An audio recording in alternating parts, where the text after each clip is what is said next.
Antonio, what's up, dude? What's up? How's it going? Oh man, it's absolutely great. Other than we have this fucking like Canada smoke fog coming up. What's going Oh, on? You, yeah, that's still going on. I've never. So today it was like a cloudy as shit day, and we're out playing basketball with my kids and shit. And all of a sudden, I like just checked my phone. It's fucking smoke from the Canada fires. No idea. Damn, that's crazy. That's I fucked know up. I know like New York and like the East Coast had to deal with all that like a few weeks ago. Yeah, Um, I didn't know that was like still going on. Michigan. Yeah, I had no idea that like that was even a thing that we were looking at. So it was just a couple of minutes ago. I'm like, oh, well, fuck. I guess that's something new. Is it just smoky or is it all like remember it was like all like the orange and yellow like kind of stuff in No, the sky, or is it just smoky? no. Over here, it just looks like it was like a cloudy day, and it was super fucking muggy. But I mean, I guess for summer, it wasn't anything that you really thought of. But yeah, when you saw like New York or like some of that shit, when like the skyline that they had, it Yeah, that was was wild. intense It was looking. like Yeah. Blade Runner-esque. Right. We're all fucked. Yeah, straight up. Dude, thank you so much for taking the time, man. Yeah. I am super fucking excited for this new record. Getting to see you guys just a couple of months ago, playing with you guys. This has been fucking a cool couple of months here, and being able to talk, the record too. So, before, any of that, and before even heavy music and all of this shit, I just kind of want to dig into as far as earlier interest to you, and where music really was introduced to you, as far as things that were catching your ear early on, and who was introducing these things to you. Yeah.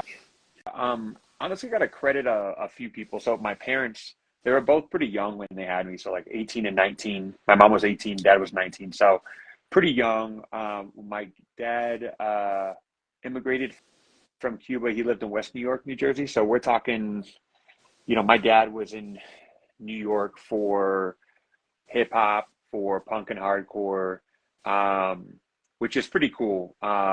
Hearing his stories of how he got into a lot of his music, he got into, especially for punk and hardcore, through his buddy Willie, who actually lives in Miami now and has played in a few hardcore bands out there.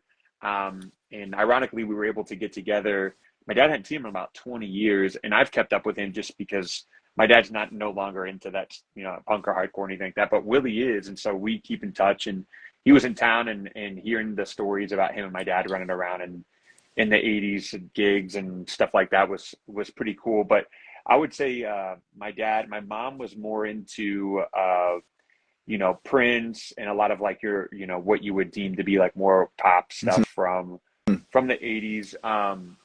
And then my uncles, who were probably 14 and 15 probably when I was born, they were into a lot of the stuff in the 90s that was real pivotal for me. So bands like Smashing Pumpkins, like all the like true alternative rock stuff that was actually influenced by punk music and like DIY ethics, which I really didn't make the connection until I got older. But bands like Pearl Jam, all the Seattle scene bands, Jane's Addiction, um, Beastie Boys, a lot of like hip hop, like West Coast hip hop and stuff.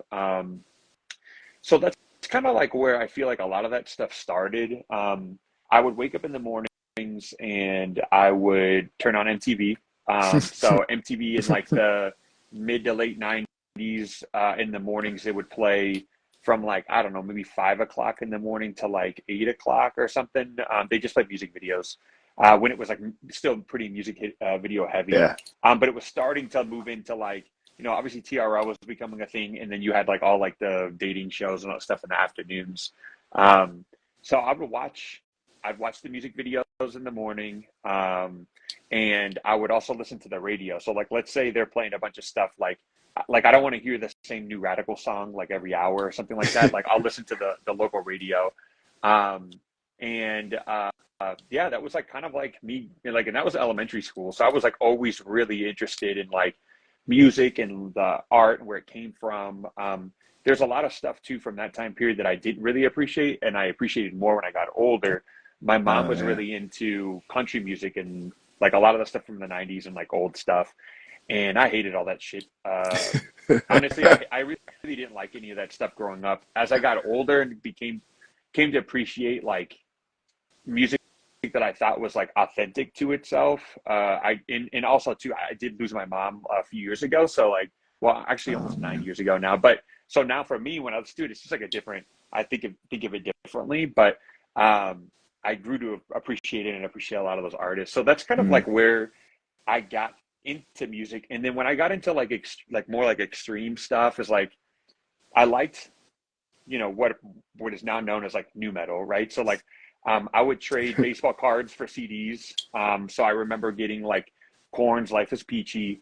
I remember getting buying, I remember Limp Bizkit's like Significant Other, when it went on sale like back in the day. I think it was like on a Tuesday or something like that. Yeah. um I was into like I remember getting the first System of a Down record, and then stuff that was adjacent that like fell into that umbrella, but like wasn't at the time you didn't know. It was just kind of all kind of one and the same. You know what I mean? So like Yeah. Right. there was the Columbia House like 10 CDs for a Like a penny. penny or some shit.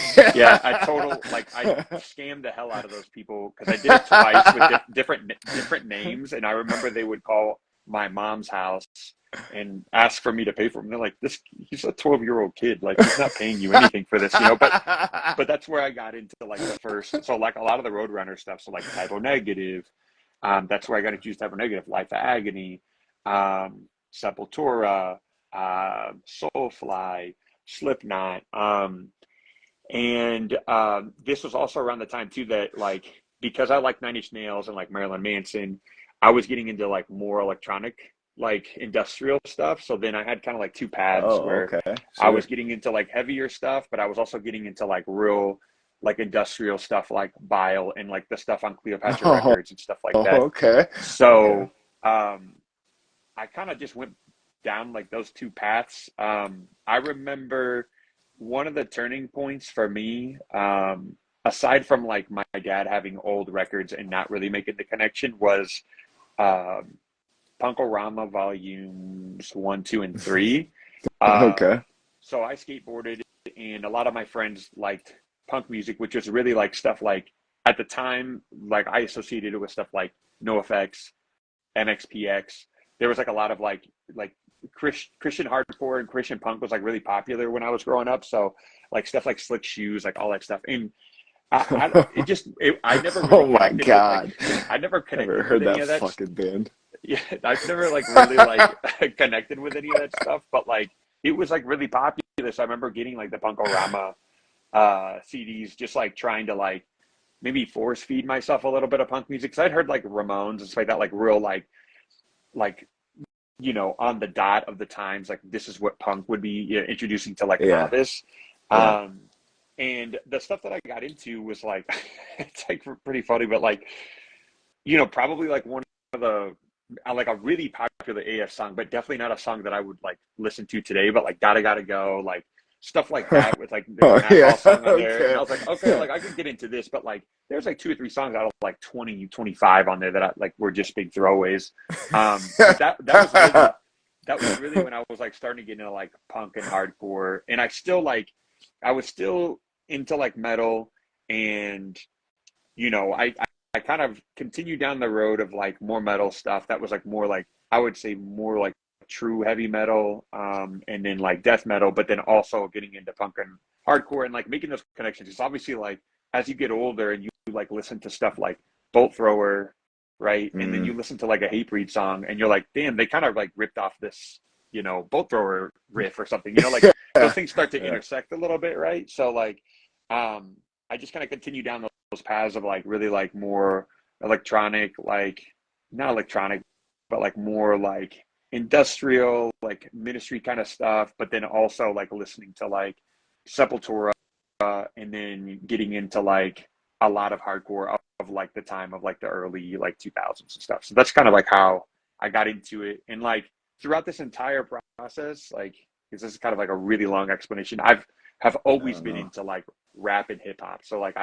that's always been something that I've gone through the wave of like listening to like and being fans of like the greats, right? In terms of like lyricism and like the beats. And Mobb Deep's one of my all-time favorite groups, and I got to see Hmm. them a few times before Pete passed away. But like, but I also like went through the whole deal of like, man, fuck this. This is like mumble rap crap, like all this stuff. And then, but now I've sort of like evolved where it's like I enjoy different aspects of like hip hop and rap for like what it is, and you can't really compare like a Lil Uzi Vert to like Nas, right? Like you just it's like different, you know. So, anyways, long story short, that's kind of It's like how I got to like listening to what I'm into now, you know. so as far, I guess, even like straining away from or straying away for a second from like anything heavy, hip hop wise, like was it always a flow? Was it kind of like the tone of voice? Like what was it initially when you're like popping something in? Was was there always like a certain ingredient you were looking for as far as an artist, or maybe even like production wise? Like that's always something that if like a beat is pretty going, I can have like second and third times of trying to listen to the motherfucker, mumble through whatever it is that he's saying. But I don't know, is there a certain ingredient to you that really like pushes you to, want to look further into an artist? So do you mean like in terms of like mumble rap, or do you mean like just in No, general, like for hip I mean, hop? if you dig that, that's fine. I've never really been much into that whatsoever. Like it kind of drives me fucking crazy. But just Yeah. even through like the '90s, or you were like kind of mentioning like Nas or some of the, these types of cats. Like were there certain things like that you were looking for as far as or like maybe an element that really pushed you away from listening to somebody? I think the thing that like was always like big for me first were like the beats. So like I remember getting a Warren G CD and uh also in like a trade for baseball cards, and like the big thing for me was like the beats, like bringing you in, right? So the West Coast like style, right? That was like that was really prevalent there in like in the early to mid 90s was really big. And then secondary were the lyrics. So things that I was looking for like lyrically were things that I couldn't like, to me, I couldn't relate to. I wasn't looking to relate to it because like in some ways I'm looking to see the music through someone else's eyes, right? And I also like Yeah. think like most people like, and I kind of referenced this before, is like you're looking for like what, even if it's not real, like a certain authenticity that's from like a delivery standpoint. So Hmm. like for instance, I remember getting AZ's Do or Die that came out in 1995, and the only reason why I like stumbled upon that is because my mom had the CD, and it just so happened to be in her collection of CDs. The cover art for it was interesting, and I put it on. I had no idea that had any connection to Queensbridge or Nas or anything like that, and like it Okay. just everything about that, the song Sugar Hill, like everything about that record just like kind of blew my mind. And the other thing too is at the time I remember like a lot of my friends didn't know who AZ was. So like, and I would argue too, a lot of people these days probably don't know who AZ is, but like AZ, at the time it was cool because I'd be like, hey, like, like before, like, like, oh, check out this like D-rate like demo that like most people haven't heard, like from a punk perspective.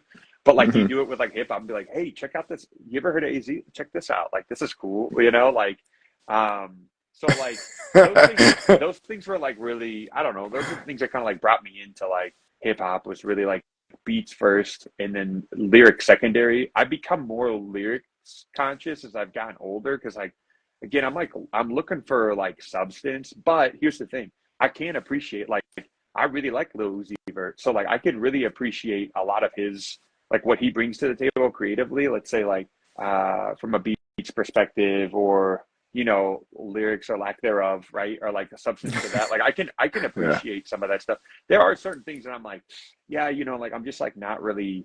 I like don't really pull me in. So for instance, like a lot of like stuff like a lot of people love Lil Peep. Lil Peep's never done anything for me. So like I just have Oh, never okay. been able to. I've never been able to like get into that. But like if we're talking about stuff like Migos and Young Thug and a lot of the like Lil Uzi, like a lot of that stuff, like I can get into. But I can also turn around and listen to West Side Gun and like see like the brilliance and what they bring to the table, what he brings to the table. You know what I mean? So Yeah, I think it's always been a beat thing to me. Like I say, if there's certain guys that even like have like initially the first time I heard Danny Brown, like more recently, I don't hmm know if you've ever like been big into hmm like hearing him, but like his tone and his voice, is just yeah. kind of something that you like. it's a little abrasive. Like when you first hear it, you're like, oh, okay, like what is happening? What's this Yeah, motherfucker doing? And what yeah, does he look like? You know, like when you hear that, it's like, man, I got to see what this motherfucker looks like. But, but exactly. Yeah, I you know know, exactly it's what you mean.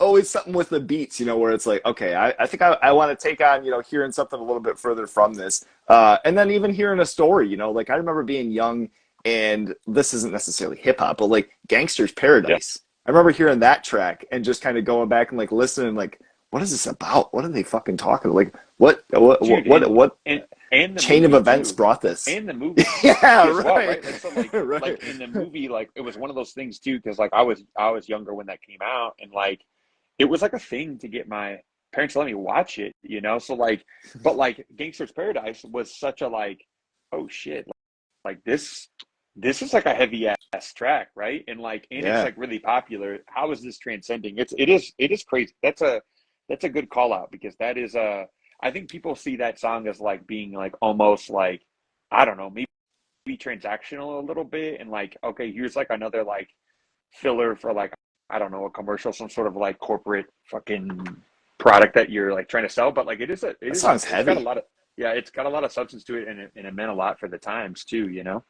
Yeah, for sure, for sure. I mean, so as far as this transitioning into, you know, you like discovering maybe even not necessarily a local scene, but you know, local, you know, music, whether it be initially going to like a big box concert, how do you discover live music from, you know, having the interest? So I went to Warp Tour in 2001. My dad took me. And one of the punk bands of the time that was like starting to get really popular, I really wanted to see. It was Sum 41, and then I think AFI played and some other stuff. This was like me like trying to get into like what like punk music. See, at this time, I didn't really like connect the fact that like punk music didn't have to sound like Blink 182, right? Like there was like a lot of different like Right. factions to this, right? Sure. So I started like really getting into like going to like concerts. That was like a big thing for me. So like I remember going to that one, and then after that, I had gotten in my head that I was going to start a zine, and the zine was called. And this is funny. It was called Rule Reporter, and the reason why it was called Rule Reporter is because I had figured out, and so mind you, by this time I'm seventh grade, going into eighth grade. I had found out that I could call record labels, talk to their publicity department, and get free CDs, right? And CDs were expensive back then. I mean, like, Oh I mean, they shit. ended up Really? they came down to like what? I mean, if you went to Sam Goody, you were paying $20 for a CD. But if you're going to 20, Best 30 Buy, you could get bucks. them. Yeah, If you go to it's Best Buy, you might stupid. get them for like $12. But trying to find certain CDs was hard because it wasn't like a big distribution that for some of these like niche artists and stuff like that, right? Hmm. So like I'd call these publicist people up, and then I realized that I had to come up with like I needed to come up with something so they could give me like a guest listen to like the shows that I wanted to see, and then also like free CDs. So I would come up with this stuff, and I came up with this thing called the Rule Reporter. And the reason why it was called Rule Reporter, there was no thought behind it. Out here in Kansas City, there's this like they probably have these out where you're at, but they're like these throwaway like newspapers that are like put in like rural areas, right? Uh, And uh. some of them they've got different names, and so this one was called the Rural Reporter. And so it was like I had to come up on the fly, and I was like Rural Reporter, and then it just kind of started like from there. Um, and I started a zine, and that zine, and we did. It was cool because it was like an actual like zine. I still have like copies of it where we did like I would write because I was really into like writing at the time. I thought I was going to be a writer and journalism and everything like that. So um, I ended up becoming friends with people that worked on the yearbook staff at the school. So they knew how to use like all the programs on the Mac and do the layout for like the newspaper. And then I would then work with like record companies to like give me advertising money to like print the magazine for free and then put it like distribute it throughout like the local high schools and like record stores in town. Um, and so like I would do like a spread on like an artist. I'd write on it. We do reviews, show reviews, stuff like that. So then I was going to shows a lot during that time before I could drive. And so my dad would take me to the El Torion, which is a venue here in town, or he'd take me to the Spitfire, which isn't around anymore. And he would drop me off for the gig, and then he'd come and pick me back up again. And then sometimes I'd go with some friends. And then as I got older, like I would go solo. The zine only lasted probably seventh grade to like sophomore year. Probably had a website and everything. But and we only probably did like five Damn. issues of it. And then we had the website, but it was just like it was kind of a lot of work. And then as you can imagine, having to like work with other people's with like a vision that you have, because I couldn't do those. Like I couldn't like make the website or like do the layout. It's always like a process, and it just got to a point that I think like I got kind of like bored with doing that, and I wanted to do something else. And then everyone else was like, who was actually older than me at the time, they had graduated and were kind of on to other things. So that was like the end of that. But that's how like I was going to shows and kind of doing that and seeing all kinds of different artists and getting exposed to a lot of different things. Like I was talking to someone the other day. I went to go see. This was probably 2002. I went to go see uh, Mushroom Head, Shadows Fall, High on Fire's first tour, and Avenged Sevenfold's like one of their first like runs. And it was like funny because it Jesus. was my introduction to High on Fire and Avenged Sevenfold. And actually was going. I interviewed like Mushroomhead, because this was around the time that like Slipknot was taking off with like Iowa, and then there was like that whole beef with like Mushroomhead and stuff like that. So that's how I ended up at that. That's how I ended up at that gig. And yeah, I was like blown away from High on Fire. I used to have one of like the first shirts that they ever made. It's too small. I gave it away. But then Avenged Sevenfold, the funny thing about that, and this is why it like got brought up, was because I'd seen them, and that was like pretty early on, right as like that one Sound of the Seventh Trumpet record Oh, came okay. out, and so they it was one of those things that like, okay, like that was cool. I saw maybe one other time after that, and then like completely fell off my radar because it just wasn't stuff that I was into. And then next thing you know, they like look how they look now, and it's like Motley Crue basically, like, and they're huge. And it was just like it's just crazy to see how like bands can evolve, because even High on Fire, I mean, like that band obviously took off. I mean, Matt Pike, I mean, just a big deal, But like at the Right, time, right. through my eyes, I was thinking like I didn't I they could have been local bands to me. I didn't know Yeah. anything about it. So Right. so that was like kind of like my foray into like more like underground music, going to like venues to see bands. I remember, I want to say, God, I can't remember the name of the tour. There was an industrial tour that I went to, and it was a big deal because there was this band called Pigface. I don't know if you've ever heard of Pigface before, No, but I don't think so. they're like an industrial band from like the 90s, but no one knew who was in the band. So like Trent Reznor was in the band. There was like a lot of people that were in the band and made music, but they made music under like an alias. And so the alias was like Pigface, and it was like members from other bands. And so they were on tour, and there's this big like industrial tour that they had, and I ended up going to that, and it was like, I don't know, an 8 or 9 band show. There was this band called Zero Mancer, Vile were on it, and that was cool. But I was like, straight up, I was like probably 13 years old, like going to these things. Like it's Shit. kind of wild to look back and think about it, because it was so I don't think I would expect to see a lot like a 13-year-old kid at like a Maybe gig not like that, that, or that even, young. No. yeah. No. But my parents are always cool about that sort of thing, and that's kind of like, I think seeing like more like punk and hardcore bands at the time, like I know I'm like kind of going on, but like I used to really like Every Time I Die, like those first like few records, because I got to see them Oh on those yeah. first few records, right? Hmm. And seeing them at the Altorion before Hot Damn came out, was like, whoa, what the fuck is this, or like Ignite, when like when they were like at the top of their game, right? Or like just stuff like that. Like I would just stumble upon. I didn't know any different, right? I was just like, those things were like moments where I was like, damn, like like I want to learn more, like, and that's where I went back and kind of made those connections to like my dad's record collection and those types of things, and kind of like figuring out like what exactly that I do like, because like I'm sure you probably have this where you like bands that you see live, but you probably aren't like gonna listen to them like recorded, but like when you see them live, like you're entertained, you're like, man, this is awesome.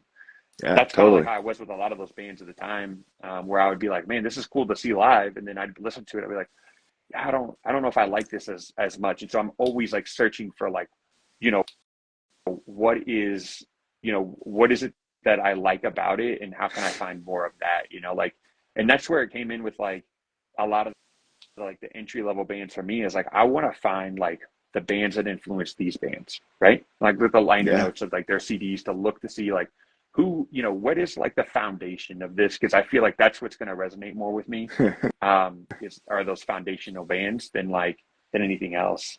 So kind of work backwards, but yeah. I feel like, within you mentioning, the whole aspect of like seeing a band and hearing them and their live, like their live show just being so drawing that it's like, what, I'm gonna buy this record, I'm gonna go home and listen to it, and then it blows. Like that's kind of like the comparative letdown to me of like buying a movie just based off the cover art and being like, God, I hope this is awesome. And then you get it home, it's like, what the fuck did I do? God damn. Yeah, dude. Like But it's that's how such you a it was back bummer. then. It was kind of Russian roulette, because there was like mp3.com and stuff where you could check out bands before like a gig, but for the most part, like you're Uh-huh. showing up blind. I Yeah, remember right. this is this will probably sound like insane, but like I saw Dillinger Escape Plan before Okay. like they I don't remember like on the guy's name, the newer singer of the band, the main singer of the band now, or before they Okay. broke up, but um and I remember getting like seeing them live, and it was like on that, I can't remember the name of the record, but the song 43% Burnt or whatever.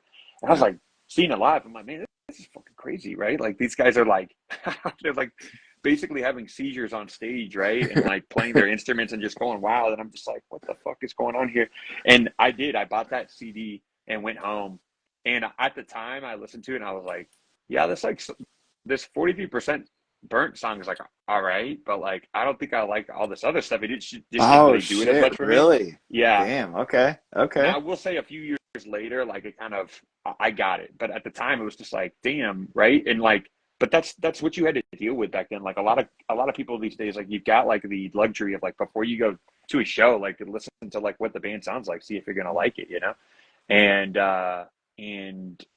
unfortunately, like back then it was just like, well, fucking like here here's some band, like here's shit on the floor, like let's go check them out or something. So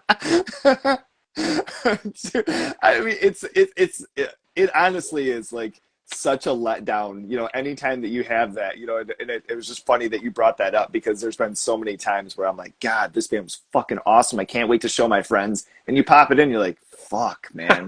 I only had $20 for allowance or whatever the fuck. I mowed some lawns and like that cost 16. Like, what am I gonna do yeah, with $4? yeah, dude, insane So you shit, man. you you mentioned some of these local venues and even like Brookside Community Center, Valhalla, and the Anchor. Were there Yeah. certain spots that you found yourself going to, pretty regularly? And mentioning hip hop, was that ever a big scene, near you? I did some research and I looked into a couple of artists that are from around the area, but was there like a local scene as far as that you'd ever gone to shows at all?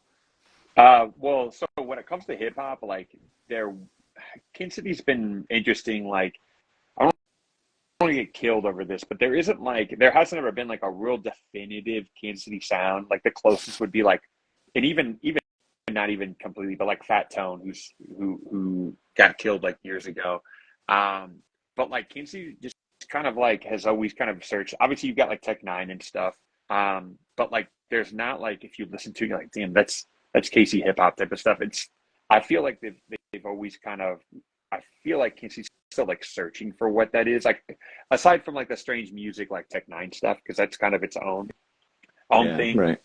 Um and like as far as like shows like hip hop shows like that, like I never like growing up, I never went to like any like underground like hip hop shows. I've gone to more as I've gotten older, but that just wasn't like a I just didn't know about a lot of that stuff that was going on. Yeah. Oh, Um, okay.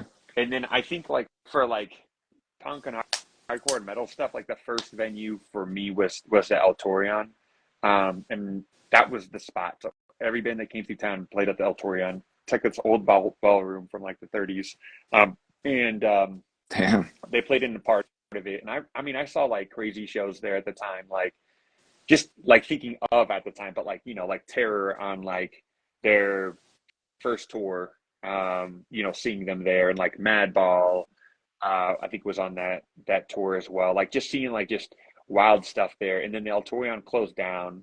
There was the Spitfire that was open. So there was we go to shows there, but then that place closed down, and then the Anchor was open, and then the Anchor was really like the first spot where, um, like I would say that that was like felt like that was like not my venue, but like my venue. You know what I'm saying? Like Yeah, where yeah, yeah, me and for all my sure. friends, like I'm older now. Like I've got we've got a crew of guys that we go to shows, local band, like we're tight with some of the local bands. We're going to the gigs, stuff like that. Saw a lot of really cool stuff there. The Anchor was in the West Bottoms of Kansas City, which is like basically originally Kansas City back in the day.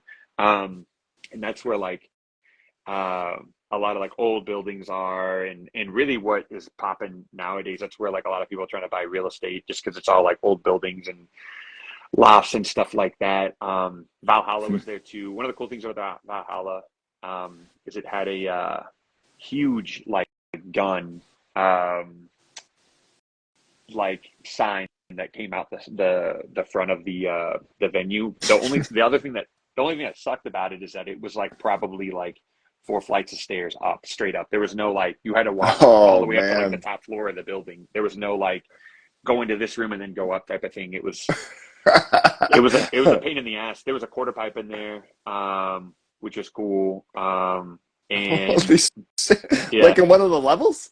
yep. No, the level of where the shows would happen. Yeah, Oh shit, that's yeah, awesome. yeah. So God damn. that was sick. And then that was like short lived.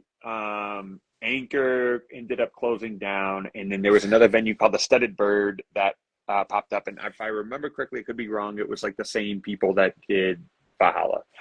And so the Studded Oh, Bird was the okay. spot for probably 2009 to 2013, probably maybe 2010 to 2013, 14, something like that. There's some other venues throughout there, like some smaller ones. I used to book shows from probably 2010 to 2013, and I would book at Studded Bird. There was a place called the Art Closet here in town that I did a lot of stuff at, Final Renaissance. Um, and then yeah, then from there there was just like a bunch of like odd spots here and there up until like now there's Farewell that's in King City, and I would say that that's like the main spot that you would want to see like punk and hardcore bands, and that's where like a lot of bands will come through. We have like some more pro venues, Okay. but there's obviously a lot of red tape with a lot of that, this cost and not all ages and stuff like that. So Yeah. Well, I mean, that's sick. Like, even through the years of having that, I think West Michigan, one of the biggest things that's like crippled us is smaller venues. And just for oh yeah, something to like be able to stick around for a while, because like that's always kind of the draws, having something being all ages and it not being at a fucking bar or has to start at 10:30 at night, it's like, I mean, that's always been like such a crippling aspect of like trying to find just a spot that can stick around or doesn't get shut down for whatever fucking bullshit too. So Detroit's been a little more lucky, but I mean for the throughout the years for you guys being able to have like those spots, that's fucking, I mean, that's great. You can't ask for more shit. yeah. Yeah, I um mean, like it wasn't always easy for sure. I would say it's still not easy, but I think what we yeah. have in Farewell is real special, and real thankful for that. That's probably been the most stable all ages venue since Studded Bird. That's like an actual venue, Mm. and actually as stable as Studded Bird was, it's probably more in line with like an El Torion just because it's got a bar and stuff, some other like amenities there, but in like permits and everything like that, that I don't know if Studded Bird actually had. So hopefully it's there for the long haul for sure. Might help them Yeah. stick around for a little while. We dealt with that for a second. We had kind of like a collective where there was like a main person and then a group of people that opened up this venue here in town called the Outer Space. It lasted for 4 months because of the venue issues and stuff like that. But like bands like Kulo and stuff like that got to play there, and it was supposed to be like a place where, because of all the bands here in town, most of all the bands practice in practice spaces, but we would practice there, so all that money would go there. We would do shows. It'd be like everyone kind of pitch in their time to be able to run stuff or whatever. Like I said, it lasted just like a few months because we didn't have permits for any of that shit. that was that. God damn it. Now, a couple of months ago, we had a conversation. We were kind of, digging into different aspects. And one of the things, is that I just get done absolutely trashing fucking cassettes and saying I can't stand them. You're like, fuck, dude, like that's my favorite fucking format. Yeah, Let's go back and forth here. yeah. Tell us about your first cassette and kind of your appreciation for that versus, CDs, records, so on. I don't know. Like I've thought about this. I don't know if it's like some pretentiousness to it or something like at a young age, but like everyone had CDs. So like having a cassette was kind of cool because it was like a different medium and obviously CDs were like way easier to like lug around, right? You have like your CD book and you could take it, you've got instead of taking like a tape player with you, you got a CD player. But there's just something, I don't know, something cool about like a cassette tape. I mean, a lot of the cassette tapes that I had, I remember like going back to like the more electronic stuff. I remember in like '98 maybe getting Prodigy, the Prodigy was Land of the Fat cassette Oh, tape, shit. and Okay. like stuff like that. Like it was just like I don't know, cool. And the reason why I ended up getting it too, like because that was around the time where tapes were like not as popular, so you could get tapes like for pretty like new tapes for pretty cheap that were being manufactured. So instead of paying 20-30 bucks for a CD, you get a tape. So that's way easier to convince like your parents Sure. to like get you something like that. The other thing too is that during that time period, they did it with CDs, but also tapes. You could buy like I don't know, they would release a single for I don't know, like the radio version, the original version, maybe a remix, right? You got like 3 or 4 songs of like maybe the same song, maybe two different songs, and you could get that for $2 or something like Yeah. that, right? Because it was like a promotional, and you could buy it at any of like the stores. And so I'd end up with like I remember getting Korn's Adidas tape, and it was like 4 different versions of Adidas, right? And so like I'd have to listen to every fucking version of that song on this tape, but it was cheap, and it was like I couldn't afford like we couldn't afford like to buy like a full length, right? So Sure.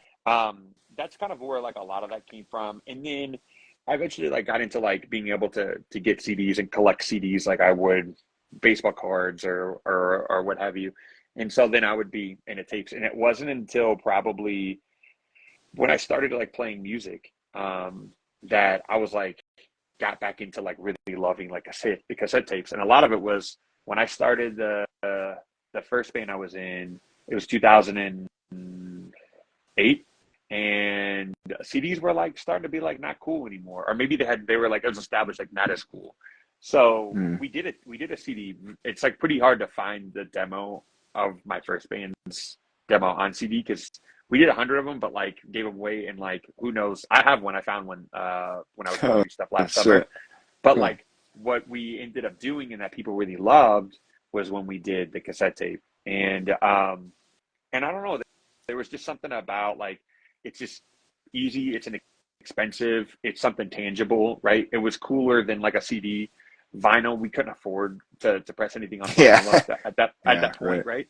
So like getting a cassette tape was cool. Plus, there's like a whole idea of like going back and like listening to like my uncle's old tapes that are like basically mixtapes, right? And my Yeah. introduction to mixtapes wasn't cassette tapes. It was like you know, downloading stuff from Napster and putting it on like a blank CD, right? Hmm. But like being able to go back and be like, oh, damn, like this Jane's Addiction song is like, paired with this NWA song that's like paired with like, this ministry song, it's just like wild to me, and like It's being able to like awesome. think about like who was dubbing these things, like it was cool. I think there's just, well, and it takes a lot to like, when you think about like if you're dubbing a tape or, um, back then if you were making a mixtape for someone like you got to really think about what the fuck you're doing, right? And it takes a Mhm. lot of time and energy to do it, so like there's a certain level of thoughtfulness behind it. So I think that's kind of like what kicked off my thing with tapes, and I want to say probably around that time 2008,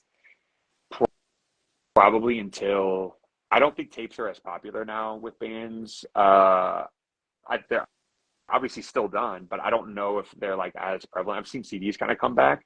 But I would say probably to like 2015, 2016, I feel like a lot of bands, like if you had a demo demo, like you were putting it on tape for sure. Yeah. And this predates like the streaming stuff. So like maybe you'd have something on Bandcamp or something like that. But for the most part, it was on tape because it was cool and cheap. But nowadays, I don't know if a lot of bands do tapes as much as I remember them doing it. I still buy them. I bought a tape last week, a demo tape last week. So I definitely am still like buying them. I just don't know if it's like as top of mind for bands as it used to be. It seems like, I mean, I guess I can speak like on a local level and going to shows, but it seems like that tapes are always an option. Not to say necessarily if that's like the first thing that someone's grabbing, but looking at different bands shit. If they don't have like a 7-inch or they don't have a CD or something, I mean, I definitely feel like I see tapes quite a bit. So that is kind of something, where I think for me, it was always like the audio versus if I could, save up or scrounge up a little bit and be able to get to the CD, that would drive me fucking insane. Or like, I had a few times, where you have the whole goddamn tape fucking pulling out the bottom and you go to like pull the thing off and it's like, I'm not a doctor. Yeah. Like, what the fuck is going on here? I just want to enjoy this shit. Dude, that's really funny. That is true. That you have to be very careful, especially some of those older tapes. Like you'll be really careful. Oh man, and you Doing like mentioned open heart mixtapes surgery. too. Oh fuck, man! You having like the perfect balance, or somebody gave you something that was special. That's like, fuck, I can never remake this again. It's fucking ruined forever. Yeah. I mean, touching on that, at what point did you find yourself with the old cassette briefcase, brother? You gotta tell me you had one. I don't know if I ever had I mean, I probably had the briefcase at some point. I think I had a brown Oh one. man. I think I had a brown one. I have the old brown, the pullouts. I have some of the pullouts. Yeah. And I've since Oh shit. I've since ended up up in my game, and so I've got like the IKEA, like as you can see here back here, I've got like the IKEA, and they come with like the drawers. So I have like probably, Okay. let's see, 1, 2, 3, 4, 5, 6, 7, 8, maybe about 8 drawers full of tapes now, and then some God damn. pullouts. So Oh, okay. Hey, you're not so fucking around. no, yeah. Is I mean, that like I like it. would you find even more over vinyl? Do you collect tapes more than vinyl? Um, no, I would say it's probably the same. It depends, like what it's being released on. I'm trying to think if I have a preference. If like both things are released on tape or vinyl, I'll probably go vinyl over tape. But to be honest, nowadays I don't buy. Going back to like when we were talking about listening to like the band before you go see them at a show or whatever, I actually don't buy vinyl unless I really like the band, because obviously that takes a lot of like you know, effort to like take the record out, put it on the record player, flip it, play it again, like all that stuff. So it's like when I was younger, I would just buy like whatever, but now I'm like kind of picky on like what I buy. Tape's different because it's not as expensive and but anyways, when going back to it, if it's tape and record of what I want to purchase, I'll probably go record over tape. If it's just tape, which a lot of cases it's just a tape, I'll buy the tape for sure. Okay. I mean, and you and John did this pretty extensive look into, the Weekend Nachos and, a couple of the records. Yeah. Is there a particular record that you have the cassette, you have multiple vinyls of, you have CD? What would that be? What's that look like? There's two bands that I collect records from, or that I have collected records from, and then there's stuff that I've like. Maybe I want like a record of each release, but the two bands is Nachos and Rival Mob. So I have like, Oh, I okay. have Shit. I like John. Uh, John is notorious for hating like record versions and all that shit. That was like one of the things we would always like go back and forth about, because I always loved the idea of being like, "Hey, we're gonna go on tour. We have these records. Let's do like a record cover for like the tour or whatever." And he would just like, he would be like, "Fuck that! I'm not doing that. I don't like it." But then, but then, he would have a say. But like we had I would say more so he had a friend. He passed away that used to do did a few of his earlier records with him, and they would press so many different versions of like that record. Like I got to a point where for Punish and Destroy, I had one point had like every version of that record, but like they kept on pumping out Jesus. fucking versions of this record, and I was just like, what the fuck is going on? And like it happened too with like Deep Six.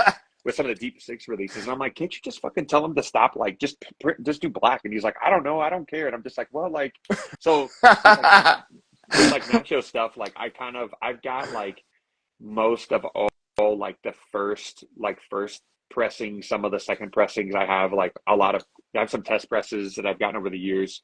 One of the tapes that I was going to show of like my favorite tapes I have, uh, like a demo tape and stuff. So like, yeah, I've got like between and then with Rival Mob, I have most everything except for like one thing that I'm hoping to like maybe get in the next week, oh hopefully, shit. and then I'll be Okay. done, and then I'll basically be done with that, and that's like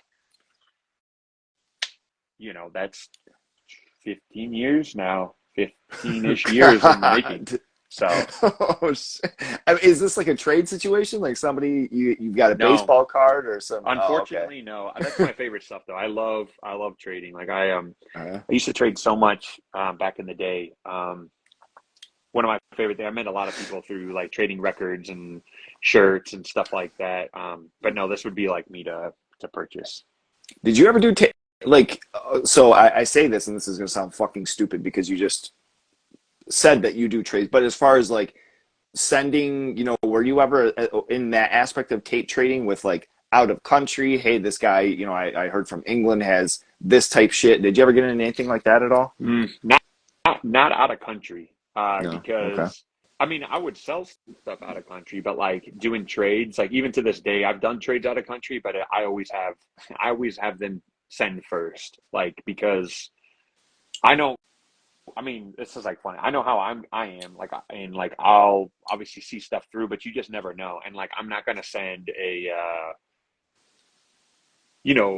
original like Leeway 1991 Euro Tour shirt in the mail in hopes that you're gonna send me what we agreed Cool. upon. You know what I mean? Like, I'm just not gonna do Yeah. that. So like, but the other way around, I have definitely done that. Yeah, for sure.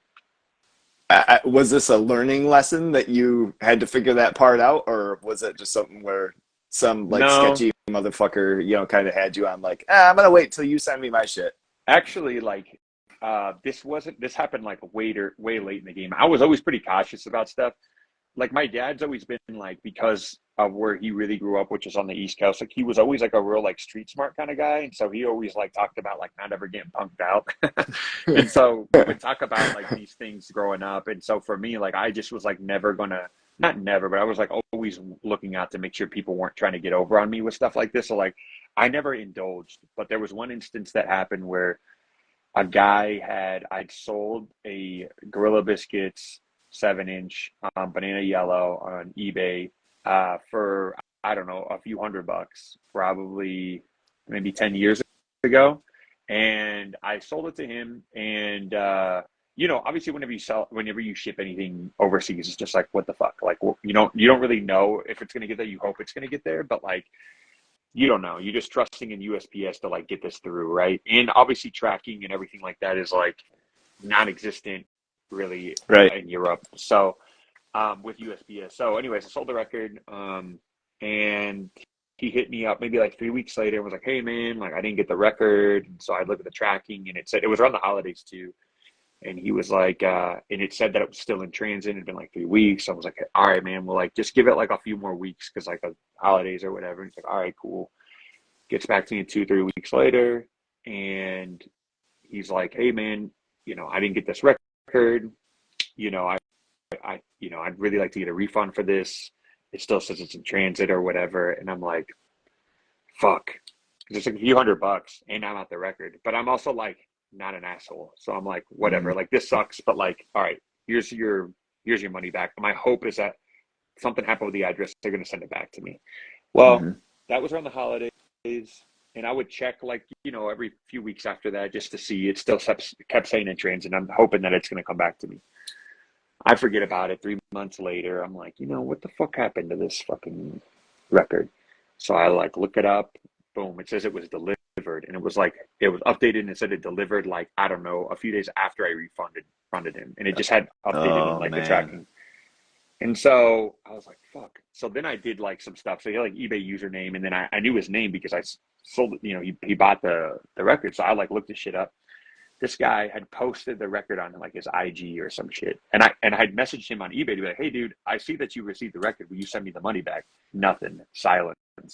And then I hit him up Oof. again and he's like, nothing. Told him the same thing. So then I was like, hit him up on his IG. I said, dude, I know your address, I know your name, and I will find you to get this money back. I'm like, I'm gonna be in Europe. I'm gonna go. It was like in Germany. He's like, I'll just come and find you to get the money. Not threatening. I'm just like, you can send me the record, but like, here's the proof that you like have all this stuff. And I remember trying to work through PayPal with it, but it had been beyond like that time period for like our dispute. Anyways, I had reached out to him, and then a mutual friend of ours reached out to him, and he sent me the money back like right away, and that was it. Oh And it was fine. shit. But like Wow. that's probably like the closest. I did a trade.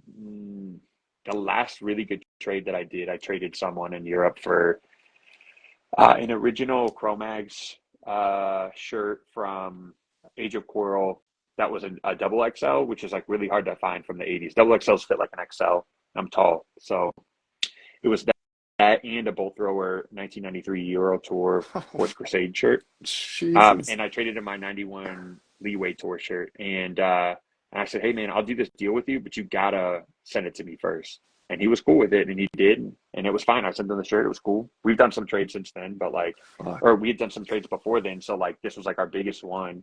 And it worked out. But like, yeah, that's my extent of like probably doing stuff overseas. It's just easier like domestic. Because like if anyone gets Yeah. squirrely on you, which hasn't ever happened to me like domestically, like you're gonna see that person at some point. You know what I mean? Like it's if it's $20, like whatever. But like I don't the idea of like getting over on someone I've never liked that, whether me or someone else, you know.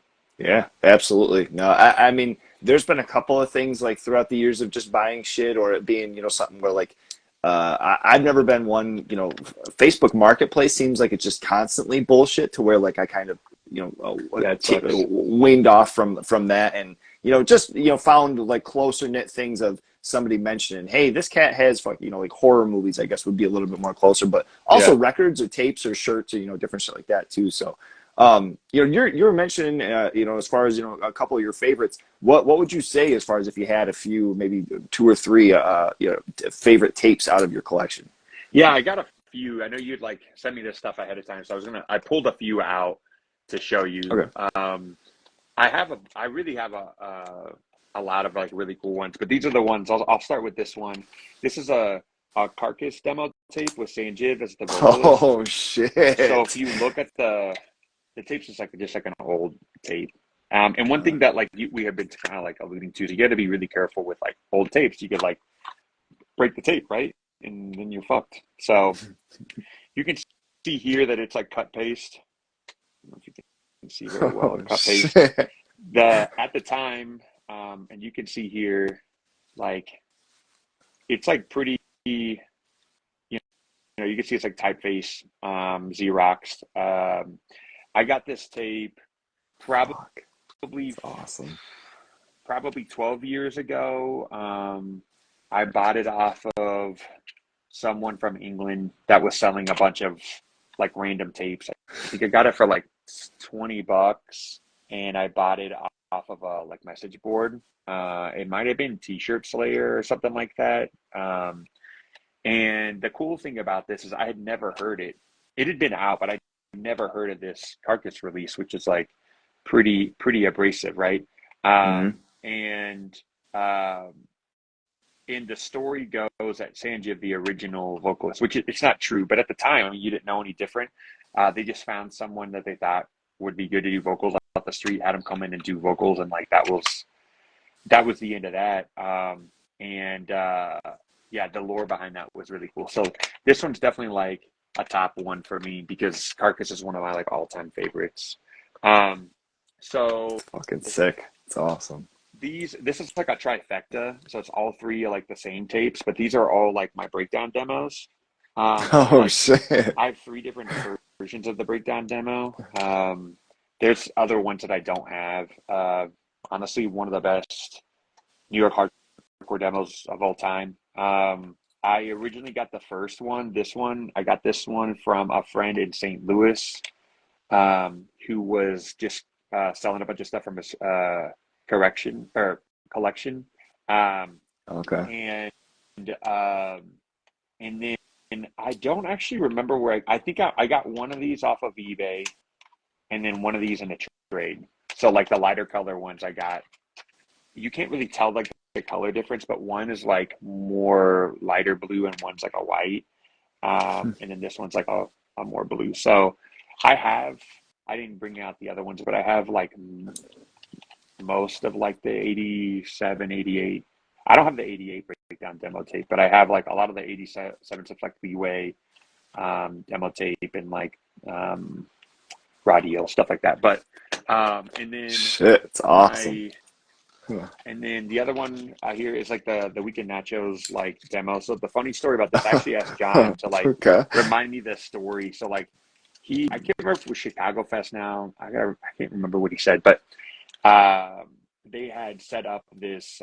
He had asked one of the guys in the band to dub like 25 tapes or something for the fest, and he showed up with 6 tapes, and, and the whole and then everything that would have been part of the insert and like the J card, everything was just put in a plastic bag to sell. So I bought this off of like How's Your Edge probably 13 years ago, 13, 14 years ago, for $20. I think this was before like all the nachos stuff was like, I like would really like taken off, but I just really wanted this demo and yeah, I like love it. I think that John might have finally gotten one, not this one, but it might have been a bootleg that someone gave him. I think he had asked me at one point. He's like, "Is this a bootleg?" Like, I don't remember. It doesn't look right. But he ended up getting one. And yeah, so that's that. And then the last one. This is like my Six. fourth one. You'd asked for three, but like I wanted to show this one because I think this is like pretty cool. I don't know if a lot of people have seen it, but I told you I also collect Rival Mob stuff. So Oh yeah. um, this is the Rival Mob Bitter Rivals demo. So a lot of people have seen it as the Shit. 7 inch and have seen it as a CD. I have two versions or three versions of the CD, and then I have obviously every pressing of the 7 inch, including the test press. This tape I had heard about existing, but I'd never seen it before. I didn't see any pictures of it online at the time, and so it was just kind of like a thing that I had known because I had become friends with like Justin and Doug and Pierce and Brendan like over the years, and like I knew it existed, but I just had never seen it. There was a Holy person shit. in Australia that had this tape, had gotten it from someone from Boston, and I was like, I hit him up. I can't remember if it was like on a dead format or if it was How's Your Edge, but I ended up reaching out to him, being like, hey, like I have a collection. Like, would you sell me this tape? Like, I need this tape. Like, I've probably seen it maybe one or two other times since then. And this was a long time ago. This is probably 2011, 2012 when I got it. And so I showed him my collection and he hooked me up. I think I got it for like something stupid. I think he told me just to pay for shipping, which was like awesome. Um, Whoa. and I ended up getting it. So like, yeah, this was a big one for sure. As far as like for my Damn. collection stuff, I don't know if it's like I've actually not looked up to see if it's like really like a sought after or anything like that. But for me, it was kind of pivotal because I didn't know when I was going to see another one of those again. Totally. And I mean, that's kind of like something where I've tried to maintain from my youth and just, even sometimes like ignorance of thinking of the fact of like that it's like, oh, fuck, I have to have this because like everybody else wants this. Like, sometimes like shit's just sick just because like I want that. I don't give a shit. Yeah, yeah, exactly. It's Yeah. something that I've been looking for. And I mean, where did like with something like that, how you were mentioning kind of how there was like a lore about it, and you'd mentioned, people kind of, saying like, where was that point where all of a sudden you had it click that like, okay, these exist and I need to fucking find this, especially for that time. I mean, it was prior to things that we have now. Bro, I mean, I don't know how else to put it other than I'm just like collector scum. Like I just like I don't know. I just love collecting.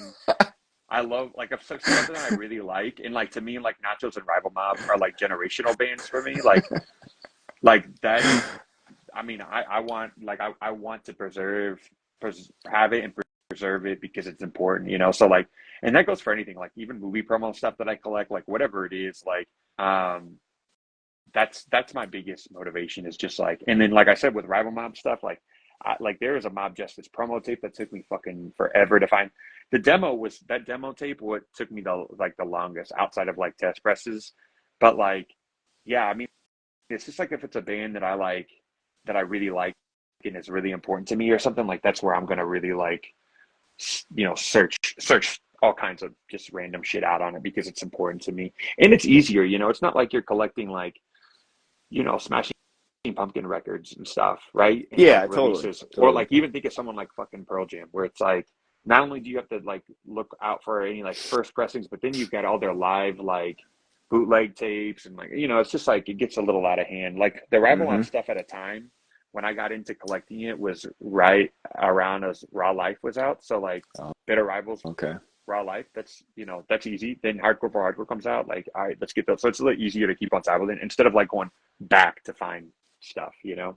And with Yeah, the Nachos, like rules. Nachos was similar because I got a Nachos at Punish and Destroy. That's like their first LP. So then like I had to find all of Torture and the Split, but like um that was easy. If I got into it, I probably wouldn't collect nacho stuff if I got into nachos like at Apology because it just would have been ridiculous. Yeah, jeez. I mean, you mentioned a movie promo, and God, I don't want to fucking take up your whole evening here, but is there like what can you touch on as far as maybe something from that? What do you have movie promo? Um, so like a lot of the movie promo stuff that I collect is like so it's not props, but like things like I have HBO did a promotion for the first Terminator and they gave out like Terminator glasses from the first, you know how like the first glasses, I can't remember the brand of the glasses now from the first Terminator, but they look just like that. That is so And it's in like sick. the sleeve that says Terminator HBO home video on it. Stuff like that. Like I have you know, like I gave John one of these, but I have like a Rambo promo watch from the First Blood 2. I had a few of Fuck, those. man. I have like a T2 promo watch. Um, what other stuff do I have? Like Holy shit, I just have dude. like random stuff from like movies and stuff like that I really love. Like and I have a lot of like older like promo shirts. Like one of the ones that I would wear a lot, which was Alien 3, the bitch is back promo shirt, which Alien 3 Oh it my says God. the bitch is back on the back of it. It was like one of my like all time favorite uh promo shirts I have. But I have like Last Action Hero and like Total Recall promo shirts and I have yeah, I just have like a bunch of Terminator 2, you know, promo shirts, stuff like that. I just like movies and stuff like that I really like. And as we like get further and further away, just like punk and hardcore, like those things are harder and harder to find. And so like I'll Yeah, wear them and love them and keep them. And then the day that I don't, then I'll find someone that I think would appreciate as much as I do, you know? man. That's so cool. And like I said, I didn't want to take up, like even more, from like the stuff that we're already talking about. You mentioned movie promos. I'm like, fuck, man, right Yeah. there. That's awesome. That's so cool. Yeah, I mean, I've got this thing. Let me see if I can show you. I don't know if you can all see right. it. Can you see that from Dream Child? Oh my God, So I got is that like a fucking standee? it's a standee.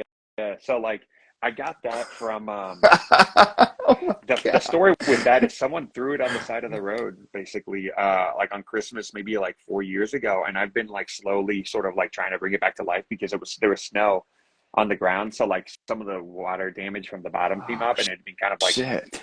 mistreated but I've been like fixing it like so getting like cardboard cutting it out like pasting it to like keep it straight so I've been working on that Holy for a while now but shit. like I have a bunch of like just like random stuff like this is the first let me see if I can show you this. Oh shit. This is the first wallet I ever got as a kid. And I need to like search in this old storage unit that I haven't looked in like probably 15 years.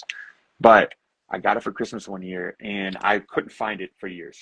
And then I found it. I found one on eBay for like $8 and new in the package and it's a Batman Returns Holy fuck. That is vinyl awesome. wallet like in the package. And Holy shit. it was just like and like you can kind of see like the this like the uh, That is so forgetting the word badass. here but it looks like an orca um I don't know. I just like love all that stuff. I watch movies all the time, and I just was Man, talking to my brother about it last night about how like I was rewatched Casino before bed the other night, and I'm rewatching Batman Returns actually, ironically, right now, and I do that a bunch. I'm real big into rewatching movies, so yep. it's so fucking awesome. It's funny because I was just going through some boxes today of like my wife's. She had like older books from like when she was a kid, and she had like books of like Gremlins 2, and Oh, there was sick. another one that was of like Batman and Robin, which I Oh, remember like nice. as a kid thinking that like I love that movie, and since getting a little older, I'm like, man. And some of the newer ones that came out, I'm like, this movie couldn't have been cool. And I'm looking through that fucking book today. I'm like, this movie rocked. Dude, The yeah, I mean, fucking like, Two Face and Riddler and shit. Like, I gotta watch this again. well, It's like awesome. of the time, man, it was like that was a big deal when Batman Forever came out, and then Batman and Robin, like that was a big deal. I rewatched all of those because I've always been like a Batman, like Batman's always been like my favorite like comic book hero, Yeah. and rewatched those to like rank them in like the overall, and I still like even though Dark Knight Rises, I think, or not Dark Knight Rises, but Dark Knight is like I think the best superhero movie of all time. It's the number one Batman movie for me, but Batman Returns is Oh like shit. The Dark Knight Rises? no, just Dark Knight. Oh, okay. I thought you said Rises. I was like, holy Yeah, I fuck. did. Okay. I did, Okay. but not Dark Knight Rises. I mean, that's good, but Dark it, Knight is like a it is big. good. That's a big change in like everything, right? And so Dark Yeah, Knight yeah. and then Batman Returns are like I think the number one, number two best Batman movies, and they're very different from each other, but that's why I think Yeah. they're like the two the best. And like I actually don't hate. A lot of people really don't like Batman and Robin, but I don't. I'll watch it. Like I don't think it's like it's not terrible or anything. Like I'll watch it. It's like kind of like fun to watch, but it's not like great by any means. You know what I mean? Yeah, right. I mean, like I was a little kid, so that was the thing was like I wasn't thinking of like a Yeah, fucking IMDb yeah, score or yeah, anything like that. It was just like the entertainment value. But looking through this book and seeing like Tommy Lee Jones, it's like the Two Face and like that kind of purpley, yeah. and It's and awesome. like the villains and shit out in the street is all the neon. I was like, man, this movie actually probably fucking ruled. I need to go back and Dude, watch I it. saw it in the movie theater twice. It was amazing. That's a I think Okay. Batman Forever is sick as hell, man. I'll ride for that. I'll ride for that one for sure. I mean, I still think What? Returns is like better than I think Returns is better than the first Batman. I like the first Batman a lot, but it's like it Yeah, probably I agree. goes it probably goes to Batman. So out of the first four, it probably goes Batman Returns for me, Batman Forever for nostalgic purposes, then Batman and Robin. Most people will probably Oh have like shit. the inverse of that. Probably Batman is number one, but I don't know. Batman Forever, like you said, like it was out. Like,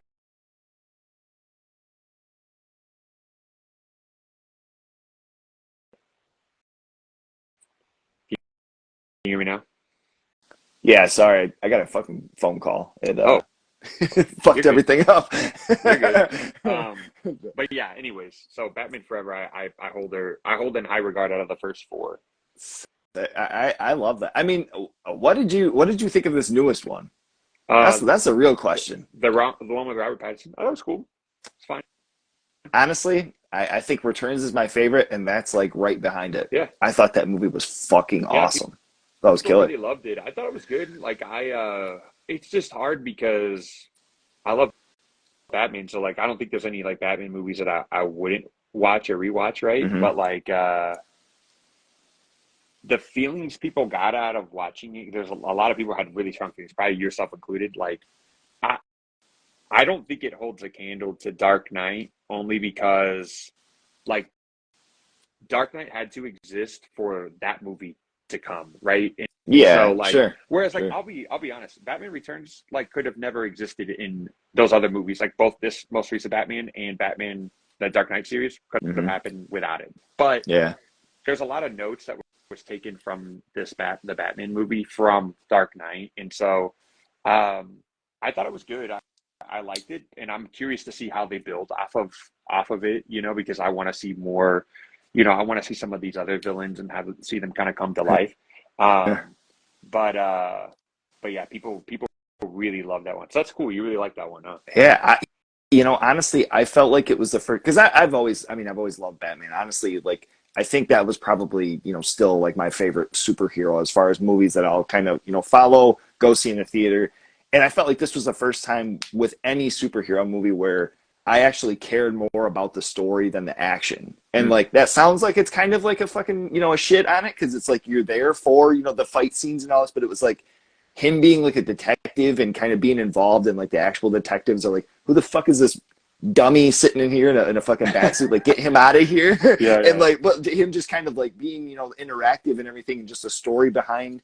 And then Paul Dano, I mean, it was fucking insane. Like, I thought it was awesome, honestly. I really did love it. But Dark Yeah, Knight, I like it it's too. pretty hard to discard that too. Maybe a close tie, between those two. Yeah, Shit. I don't know. Dark Knight is just it's hard to describe what it was like when I first saw that for the first time. I'll tell you what, it was like I remember thinking at the opening scene of the movie, the first thing I thought about was Heat. I remember watching Heat for the first Oh time yeah, when I was younger yeah, and the fuck yeah, shootout scene at the bank and I was like, "Oh my God." And then I saw Dark Knight and the opening scene and all that stuff that goes on and I'm like, "Holy shit, like what the fuck is going on here?" Because this is not like what I would expect a superhero movie to be about. And then as it progressed, it was darker and it was just like I don't know, it just wasn't what I would have expected. It in the movie before it, the Batman movie before it, um, not even comparable.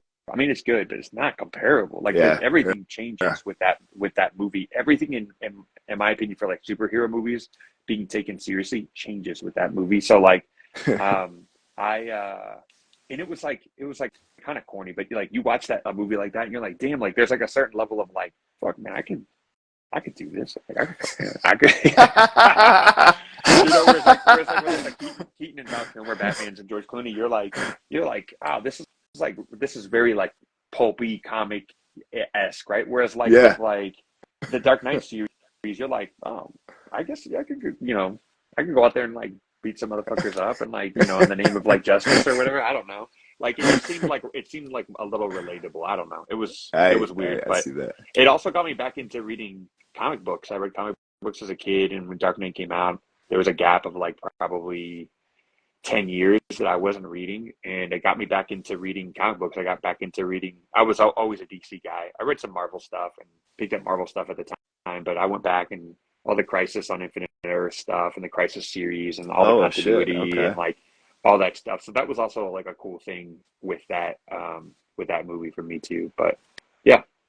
Did you ever get into there's like this newer series people keep on talking about. And DC's kind of like the draw with that. Titans? Is that a Oh thing? yeah, I might Titans, be sounding like a fucking idiot. the show. Yeah, yeah, yeah. I haven't Is that a watched the thing? show. My brother watches the show. The last thing I watched was the Young Justice, which is like a cartoon show Oh, that they okay. did on HBO. But I haven't watched Titans. Um, I like a lot of those like live action DC shows I've never watched, and I think it's because I remember trying to watch like fucking Smallville back in the day, and I don't fucking like this shit. I'm sorry, I don't. It's like Dawson's Creek with like fucking Superman, and I was like, I don't know, man. This is like a hard sell for me. There's a reason it's on CW, Yeah, yeah, brother. You know what I'm saying? yeah. God No, damn it. I can't do this. yeah, exactly. It's like, yeah, I'm not. I'm probably not the person for this, you know. I'm gonna get this on track. At one point or another, I'm gonna get this Yeah, on track. Yeah, we love Batman. This is it's a hard thing to avoid if you hear anything anything of a mention. Shit. Okay, Spine. So your yeah. guys' record collectively, from earlier demos to more recently within Faith, having a couple of LPs here. Something that always was a prominent thing to me was the different colors. So you'd have the cover art, you'd have a very neon yellow, you'd have a green, you'd have a purple, and I fucking love that. I always thought that was sick. Actually, to be honest, earlier when I was doing my interviews in like the first like couple of years, I would always have different seasons, and every season would have a prominent color for all of like the flyers that I would do, and it was based off of those, and it was always based off of a thing of like just thinking that it was such a fucking sweet thing. Um, You've mentioned typo negative and maybe even, kind of their uses of greens. Was that, like a big inspiration on that? Or were there particular inspirations on, the uses of color in your cover art throughout the years? I think a lot of it had to do with just like variances. So like I would say like Subhuman definitely has like nods. Every record that we've done has nods to a lot of like different artists that like me and John have been like inspired by. Mm, A lot of the colors that you see are is really to have like variants with like the art that's with it, and you would expect to see a lot of like black and whites with like the type of the music that we play. mm, So I think like the pops of color and stuff kind of provide a contrast, which is like been the crux of the band for most of its existence, of like trying to create contrasts of like what you're hearing.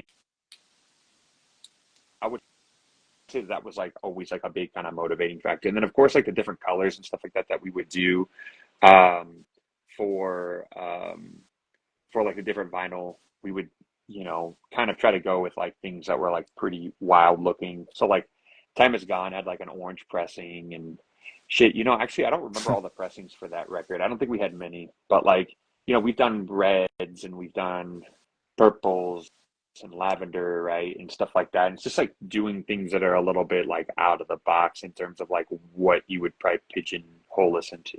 yeah, sure, sure. And I mean, that's always like a cool thing, of even I've heard like John mention, as far as like earlier records and it not just being like the same old like dead person on the cover or some sort of gore, like the mention Yeah. of like the prairie dog or like the squirrel, just on the cover. It's like I don't know what the fuck this is, but Dude, let me tell you about that real quick. The actual cover art for the record, the actual cover art of the record, there's no cover art. It just says Spine in like a different font. uh, This is Kansas City, Chicago hardcore on it, right? That's the tape. That's the only art of the record. I don't fucking know what happened with the gopher or whatever. I think a fan did that. John thought it was funny, put it up as like the Bandcamp art, and that's always been the oh my artwork. I hate that artwork. I absolutely fucking hate it. I really need to like look at somebody just to like God. Holy make their own shit. like cover for it. But like John thought it was funny or something. I don't know. So it like has always stayed that way. And then like it just became a thing where it's like I remember uploading all the art for all the music onto streaming because we weren't on Spotify for the longest time. So Uh-huh. I remember doing that. I didn't have any artwork, so I had to use that fucking artwork because I didn't have the original artwork we used for the tape. Bro, I hate that fucking art. It's so bad. Oh my God. That makes it even better. Just the fact I that you know. guys didn't even fucking We choose it. Oh my did, God. yeah, literally I think a fan made it and it just kind of, I don't know. I don't really know. I have to Oh ask John my about that. I God. haven't talked to him about that in a long time of like how that ended up coming to be. But yeah, it's fucked up, dude. Oh my God. I mean, that honestly makes it even cooler to be honest. I don't know how it could have, but oh, holy shit. That is too funny. Oh my God. Um, fuck, I lost my place. I'm fucking crying. That is so funny. Oh my God. All right, this new record. So I need first and foremost just the pronunciation. Is it Rices? Raíces. Rices. Okay. All right. I wanted to Raíces. make sure I wasn't completely fucking that up. Is this a translation of some sort into roots? Yeah, basically, Raíces is like your roots, like where you're Okay. where you're from. Okay. And so that was something like right off the bat. You guys are releasing. You released POC, I think, as a first single. The cover art, that was the first thing that I was like, oh shit, this is a little bit different. I'm not seeing the name at all. I'm not seeing like you had this central image. First of all, tell us about that. What was it from the artwork from the two? You have POC and then the other was Vazio. Let's see. Yep. Vazio. Okay, and then the actual album cover came out. But what can you tell us about the images that appeared on the singles and then the record? Um. So, so like I was telling you before, like for this record in particular, like I'm looking for like really blunt contrast to like what you're hearing, and some of it has been on the nose over the years. Um. But I just really wanted something that was going to like people were going to see and be a little confused by. I also didn't want to put the name of the record or the band on the front of the cover, just to help kind of further along that narrative of like, hopefully there's like some interest here to like see what this is about.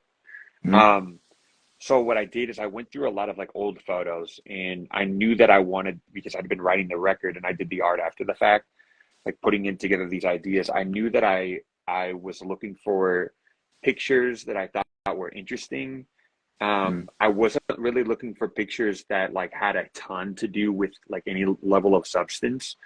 I just wanted them to be interesting enough that someone would see it and be like, why is this on this cover? And like, what does Mm, this mean? Right. mm, Like to look into it like further. I think like with like a lot of music nowadays, especially with like streaming culture, like you see the cover, it's probably passe, you know, you see it, it's probably like either intense or some sort of like, there's something with it, but there's, you know, like band name. It's like, you know, I wanted like the cover. I wanted the art of it, of the record to kind of stand on its own in some ways, in my at least in my mind. And so I went through and looked through some photos. So like the photo of the LP is actually a photo of my father in Cuba. It's mm. like it's a crazy photo. I don't like if you look at it up close, like it is it looks like professionally shot. He's wearing some sort of like fishnet turtleneck thing. I don't know what the fuck it is, but he just like he's got like a weird look on his face, and like the lighting on it is really interesting. And I was like, this is cool, you know. And then like the first single for POC is my grandmother and her brothers on a horse on their farm in Cuba. Uh, I don't think the song doesn't really have anything to do with the art itself. I just thought that was a cool art. Again, it kind of goes with the theme of Raíces, right? And then Sure.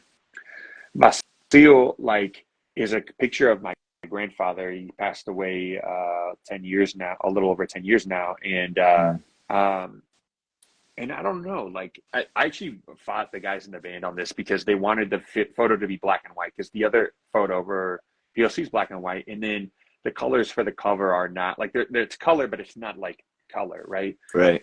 That fucking photo, I don't know why. Like it almost that almost was the cover of the record actually, because it's like taking my grandfather's Mm, side, and there's a woman that's in the photo. She also passed away several years ago as a family friend. The like joy in his face, and if you didn't like, if you just look at the photo and like I have a connection to it, but if you didn't have a connection to it, you'd be like, the fuck are you laughing at? You know, like what's so fucking funny? You know what I mean? Like what is this? You know, and just yeah. like the facial expressions, the color. I think the color really like pops.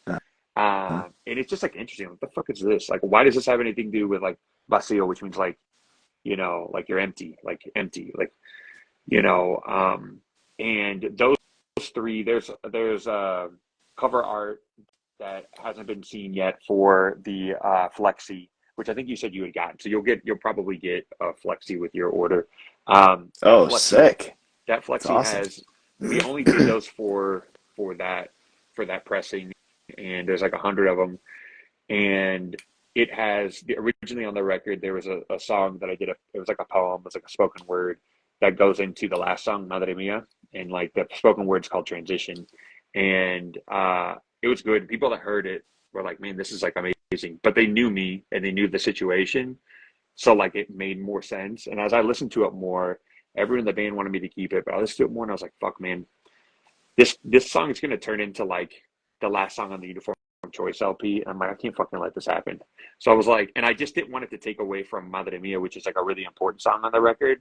So I didn't want people to skip the spoken word after they heard it maybe once, and then they skipped the last song. And I was like, I can't do that. So, anyways, we took the spoken word and Madre Mia, put them together, put it on the Flexi, so that has its own specific art that you'll see whenever that comes out, and that is about my mother. Obviously with the song and everything like that. And so that also has another photo that is also very interesting.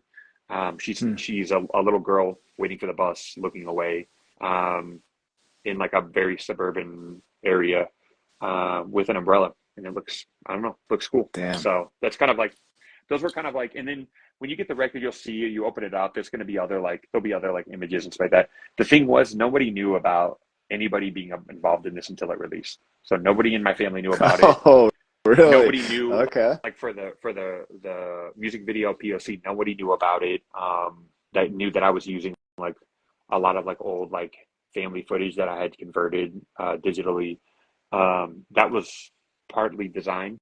Um, I Hmm. also didn't want to ask to use anything. I just wanted to do it. So, but that's sort of like the vibe that I was going for. And a lot of the stuff that plays in my mind anytime I do a record is like, this is like the last this could be the last record I ever do. So like I want to put everything that I can into this. And for this, it's very different than the way that I wrote this record, the things that I talked about on this record, the things that I've shown on this record are unlike anything that we've done to date. And a lot of that's because like, who knows? Maybe this is it, you know? I don't know. I mean, we're not playing any like last shows anytime soon, but like, as far as like, you know, been a band for 12, 11 years now, 12 years now, 2011. So, several releases, we've benefited from being able to like play music that people still care about this long in the game. But, you know, at some point, you know, we're not agnostic front by any means, you know, at some point it's just, that'll be that, you know what I mean? So I wanted to be really intentional about everything on the record and make it, you know, just make it as impactful. I wanted to feel good about what I put out there, and I wanted to share more of who I am and myself and how I see the world than I have ever before. Because I was write like more in like, you know, maybe like more like poems, and that might be like a nicer nicer way to put it. They're just words, right? But like just writing in more of a, I want you to interpret it. Whereas like with most of this record, I'm very direct on like what I want you to understand from it. So. And you've mentioned in recent interviews too, just as far as like an initial kind of concept, was that more of a familial drive as far as, you know, getting, you know, a lot more personal, or was there more to the concept, I guess, you know, as far as when you started writing for this? So I started writing stuff more like for this record specifically around like my own sort of like experience and things that I wanted people to like take with them as like a lasting viewpoint. I think like I've kind of touched on before, like a lot of people, I've been in hardcore for a long time and I've been involved with stuff for a long time. And it was like sort of like noticing when I would be around people that like they would say things that like thinking that like things about people or about, you know, maybe like ethnicities and stuff like that, and not realizing like I'm Cuban, you know, like, so like whatever Ooh. thing that you think is funny about Mexicans or this or that, like, no, we don't, that's not. And that's when I realized that people like go through this thing where they just don't see you. They just see you as like, and I was like, well, wait a second. Like, I appreciate that you see me as just like anything else, but you have to see me.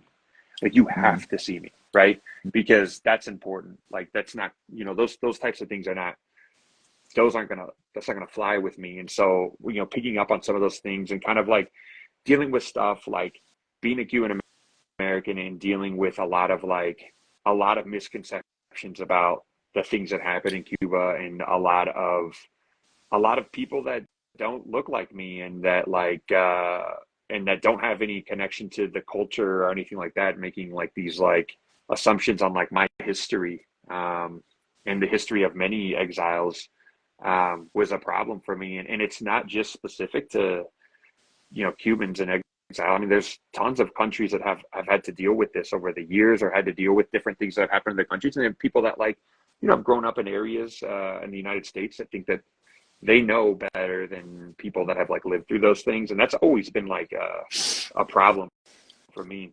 So I wanted to make it very clear, on this record, like what I'm really trying to say and what I'm really trying to like get at, and like leave people with, you know, with really was who I am, you know. I think that was like the biggest, like, and most important thing that I was really trying to aim with it. Sure. I mean, and there was even something too, and I'm trying to think back now as far as like, was the cassette that you guys did with Practice Hatred, was that like, would that have been like the first kind of full like dig into as far as like having like tracks that were full Spanish, and or was there an LP before? I'm trying to think now. Yeah, I feel like a so fucking we idiot, did. So but the first song that I did in Spanish was on the LP. The Our first LP, Time Is Gone, Se Acabe, Cuando Se Acabe, oh when shit, it that's ends. right, Yeah, that's right. Okay, and okay. then I did for the 7-inch. So the lathe that Practice Hatred did, we did. that was actually like supposed to be a promo for this LP. So that Oh, fucking thing really? came out 2021. Yeah. But that's how long it took to get this. That's how long it took to like get this all kind of like done with everything going on. Oh Um, shit. and so yeah, that record was like it was crazy because I wrote those songs which are also on the LP around the same time as like the July 11th uprisings in Cuba that happened, and so it just Oh sort of like shit. coincided with like it just kind of was like perfect in that regard. It wasn't like something that like these things happened and then I wrote the record. The record was done and we sent it off, and then I redid the artwork to coincide with everything that was going on. So a lot of the artwork and stuff like that is photos Oh, from the island, and then some of it was some of the protests and stuff like that we did here in town. Um, so yeah, that was then, and then obviously for this record, it was like, it was like several songs in Spanish, few songs in Spanglish, and English songs. mm, damn. It was. I mean, this is just kind of like a personal thing for me, and with that fucking promo tape, I had it to where I was listening to that so much at the fucking gym that like when I wasn't at the gym, my phone would notify me like, "Hey, typically at this time you've been listening to this. Like, would you like me to turn it on?" I'm like, what the fuck? Damn, that's But it awesome. literally was like giving me a notification and shit. And I was like, okay, yeah, I guess I do need to listen to it. It's time. Well, Dude, it's so we did that fucking by awesome. design. So there's four songs on Yeah. that record, right? But I didn't want to put it on streaming and you could pick the songs you want to listen to. It was like you either listen to this fucking thing or you don't listen to it at all. So Mm-hmm. because it had to be like it's so fast and everything flows in itself so well, at least in my opinion, that like if you're gonna Yeah. consume the record, you gotta consume the record in its fullest. So that's cool to hear that you like would listen to that a bunch I, back to back. I I kicked myself in the dick because I came up and I bought that hoodie, and then I was gonna go up because I didn't realize that you guys had the flexi. And then Ramon, who's the guitarist in my band, came up and he's like, "Hey man, I just got the last flexi." I'm fucking bastard.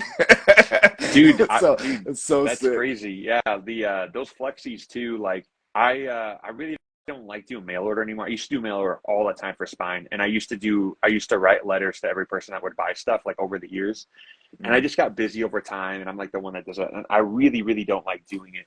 So when we got the records for that, I was just like, whenever we play shows, I'll just sell them there. They sold out online like immediately, but it was like I'll mm-hmm. just sell them at shows and stuff like that.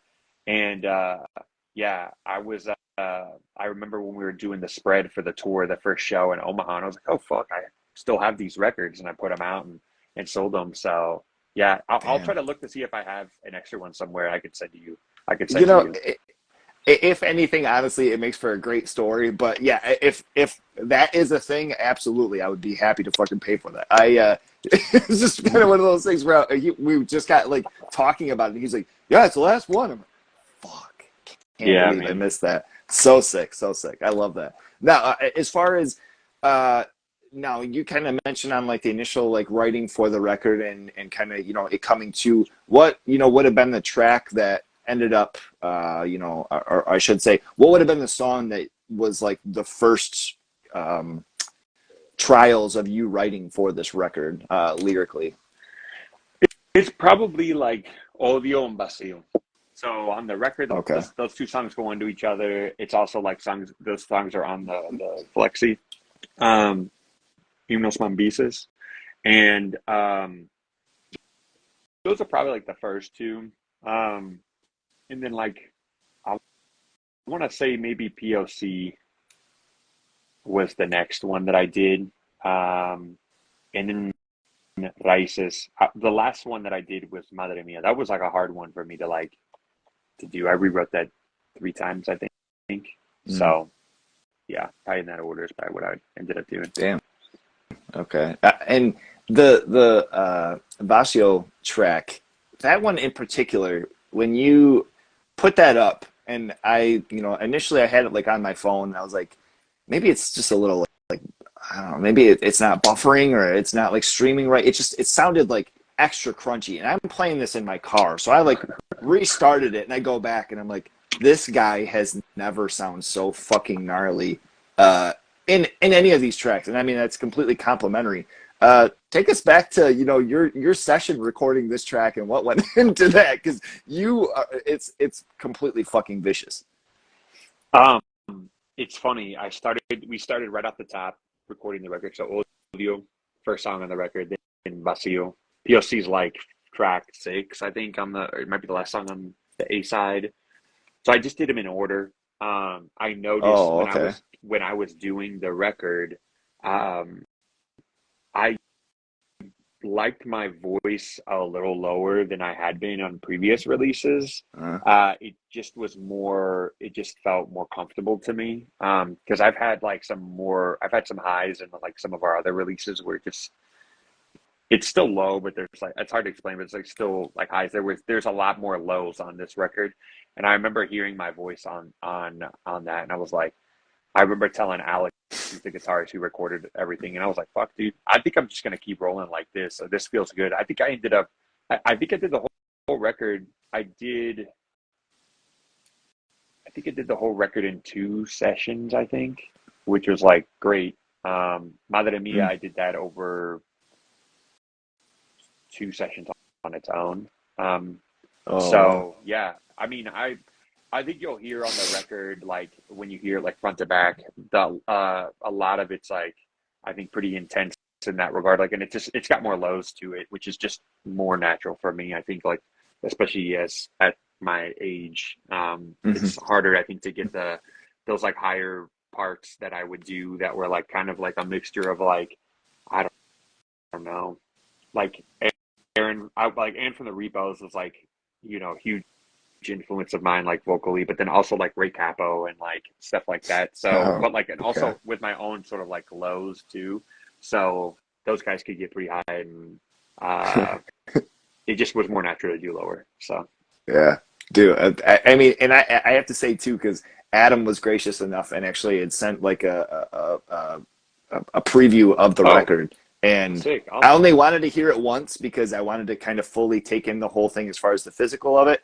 yeah, And the viciousness in this track does not go away. So yeah, yeah, that was the only notes I was like taking was I was like, okay, well, I thought it was just this track, and it turns out that that is this whole fucking thing. I don't, and honestly, I mean, like from the first couple of times remembering listening to Spine, that was always like a draw. Is like, what does this cat look like? Because he sounds like a fucking panther. Like it's just absolutely fucking gnarly. Like it's so sick.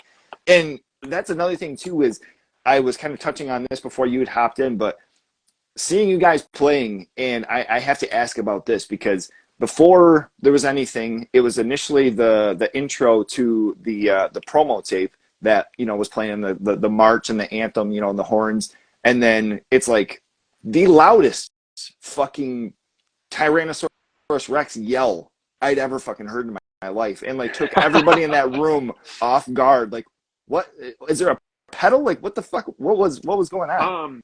So that tour, what I was doing, what I've been like doing as of late, is like we have a lot of songs over the last few records where, um, having sort of a like a it's like a kind of like a reverb pedal like helps sort of like accentuate like the parts. So like in Swing, Oh, okay. um in Crumbling Mind and some of those tracks or whatever. So I started kind of like using that on in the set in like for that tour specifically because I've never really used a pedal before. I would kind of play around with it in certain parts that I thought were like that it might be interesting to do, and then I could like make a note on it, like which songs I think it worked well with, which songs didn't. So yeah, I was definitely using a pedal for some of those songs.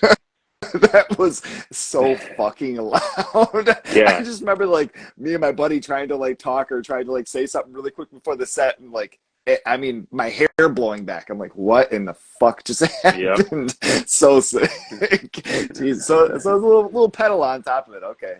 yeah. I love that. Now, touching on, like as far as Adam and with Convulse and all the, rad shit that they've been releasing, how do you end up coming, to get in contact with him about releasing the record? So we had always been like we basically always did our own records because John had the label and John literally started the label so that we could just do our records ourselves, right? There was like a second that we were gonna do that first LP on like Youth Attack, Hmm. and then we ended up just releasing it like ourselves. Then John got to a point where I was like, he's like, man, I really want to do like records anymore. We should get a label to like put it out. The hard thing about doing something like that, when you've been a band that's always been known for just doing your own shit, Hmm. no, not many people are coming out to be like, hey, can I put out this record? Because they're like, well, they've got Bad Teeth recordings, like they just do it Yeah. themselves, type of thing. Like that's part of the aesthetic. So we ended up, like long story short, we ended up doing the record Faith and LOV with Bridge Nine. LOV comes out during the pandemic, right? So like it was supposed to come out in March or April of 2020, and then it got delayed all the way to December. And the only thing that like sucked about that is like A, it's the pandemic, and then B, like we weren't playing shows around it. And I really liked that record a lot. We couldn't really like do a ton with Oh, it. oh yeah. And so by that time, been banned for like a while, and like Bridge Nine, it was great. Like loved working with them. Straight up, like amazing. But I think that like for what I was thinking that they were like trying to do with us like coming on, I thought they were going to like put out like they were gonna assign some other bands and like other modern bands and kind of like go get back in the bag. And so really what ended up happening is none of that happened actually. It was just kind of like there's a few other like bands, but it was mostly just like us in terms of like newer bands that were on there. Mm. And at that time I was like, I really just want to get back to like doing like more DIY stuff. Like that's really like our corner of the world. Like Spine's never been, you know, we've always kind of had our lane in a lot of ways. We've never been like a super like high band by any means. We've just been kind of like Spine, right? And kind of Hmm. like you get what you get, and you kind of know what you're gonna get, and consistent in that regard. But I think that the move for us, for me, is I wanted to have more control on things like I have been and kind of more of a say in direction. And so the Practice Hatred thing came up, and I thought that'd be a cool kind of segue into what maybe our next step would be. And then good friends with Ian from RJC and Military Gun. And I remember talking to him one afternoon about like where I was at. And he was like, dude, you should have Convulse put out the record. So this was probably 2020, early 2021, maybe late 2020, right around the time LOV came Oh out. shit. It's like Okay. you should work with Convulse. I was like, all right, man, I don't know, like let me think about it. And there was another label that we were talking to that was like pretty big, that was interested in putting out a record for us, and we had talked to them a few times, and I was kind of like done with the bigger label thing. And so we did the Practice Hatred deal, and then I was like, all right, cool. Like, I'm interested in Convulse. They had us come out and play the Convulse Fest, and met Adam. And like, what I really wanted to do was work with somebody that, like Adam, that was like as invested in the band as we were. Because sometimes with those labels and stuff like that, it's like you're as good as your release for that week. Yeah. Like they've got like certain quotas and numbers. Like I remember talking to the label that was going to potentially put out this record, and they were asking us, all right, like how much, what were your sales and where did you do this and there? And I'm like, I think that's cool if like that's what you want to do, but like I got an actual job. Like It's a bad sign. I'm doing it like for fun and stuff like that. I just don't care. Like either you're interested in doing the record or you're not. And, like I'm Hmm. not gonna kiss your ass for it. I don't fucking care. And so someone like Adam is like very, he's really invested in the music he puts out. Mhm. It's not like I'm releasing this for other reasons. It's like, it's like I really love this label, and I really love the bands that are on it. And I'm not gonna say that there are labels that like there aren't labels out there that aren't the same way. Right. I'm just saying that like with Adam, I knew it was right because I knew that he like legitimately like loved Spine and loved like what we were doing, and it just made a lot of sense. Like I want to work with people that want to work with us and like Mhm. want to do cool stuff, and support us, and I want to support them. So that's kind of like how that happened. I feel like like the earlier releases of knowing of them, like Convulse has always felt just kind of like a art first progression. Like it's Yeah. not so much about like I don't know, some of the stupid shit that that goes into things nowadays. And obviously somebody within a business that's like a bigger label or is doing whatever, they have to kind of take those things into. But I think there's like that comfort where somebody's coming straight forward and they're like, yo, this sounds great, like how can we make this work for you, and kind of going along that way too. So Yeah, you mentioned it. I mean, like seeing you guys and you had like a fucking Convulse hoodie on. I'm like, what is happening? Like, Oh, what's going on? Like, you guys are that was releasing like something or what? yeah, that was like the other thing too. I didn't want to do like an announcement that we were putting out the record on Convulse or anything like that. It was just like I don't know. I just didn't care about that It's stuff. I sick. don't know. I just didn't. You know what I mean? It was just like it was. I don't know. It's hard to describe. Like it's just like I think that Adam might have done posters at the Convulse Fest. I think that we had did saying like something like coming soon, but like it was just sort of like if you knew, you knew. Like I didn't want like I just didn't care about like that piece of so it was just like when we announced the record, it was like, oh, we announced the record. Oh, and it's also coming out on Convulse, type of thing. So yeah, I thought that was like a sick energy, like added all to it, just from like already being, aware of the record and, kind of like when we, you and I were talking back and forth and then I was mentioning like, holy shit, I'm actually doing like a Convulse Records focus in a couple of months. Like, I would love to be able to fucking figure out yeah, something for this because like that's awesome. Like I love the fucking record label. So it was cool, that all of a sudden like I just pull up and I see you in a hoodie. I'm like, what the fuck's going on here? So that rips. I mean, that's awesome. That's sick. I was trying to fucking think. I had one other thing too. These shows. Oh shit! yeah, You guys just released today or announced these couple of record release shows. yep. If you can touch on these, like I say, I'm gonna have to get you going here pretty soon, so I'm not having you fucking keeping family up and hooting and hollering all this shit. But um, what? Oh, I think I might have lost you. No, Are you you got good? me. I was like, Okay. yeah. Okay. Okay, good. No, I was just gonna ask about, the record release show was just announced today. Um, you've got Kansas City, and then where's the other one at again? Um, so we'll have another record release show in Denver. It hasn't been announced yet, but Oh, okay. yeah, we announced the Kansas City show today, and so what I was trying to do is have a I think few Kansas City bands on it, and then Denver. Uh, let's see, Wisconsin. We got a few bands from Wisconsin. oh, But yeah, oh shit. just wanted to sort of like showcase some of our friends' bands, and then also just like have it be like a cool place for like some kids that maybe not have heard some of those bands come out, or have heard those bands and maybe not have heard Spine come out and check us out as well. But Totally. just kind of want to make it like special, I guess, in some ways. I've never done a 8-person band show. Ended up becoming like that big because there was just like a lot of bands. I was like, man, I want this will be Oh, fucking cool. dude, the I want to see fucking it. ah man. Okay, so the Kansas City show, and I'm gonna have to go back and kind of rewind here because I'm just a dummy, and I think I saw the flyer on two different pages. It wasn't shows, Oh so I yeah, yeah. apologize. No, no, yeah, yeah. We'll retract from anything as far as an announcement or anything like that. But the Kansas City show, how what are the other bands that are on the show again then? So it's Madmen, which is a local band. This band called Make No Mistake, which is a bunch of my friends. It'll be their first show. Perfume, Perfume USA, Oh yeah. really awesome local band. They're like more, they're kind of like 90s alt rock, shoegaze. They actually have a lot of Smashing Pumpkins, like early Smashing Pumpkin vibes. I really like them Oh, a lot. sick. Okay.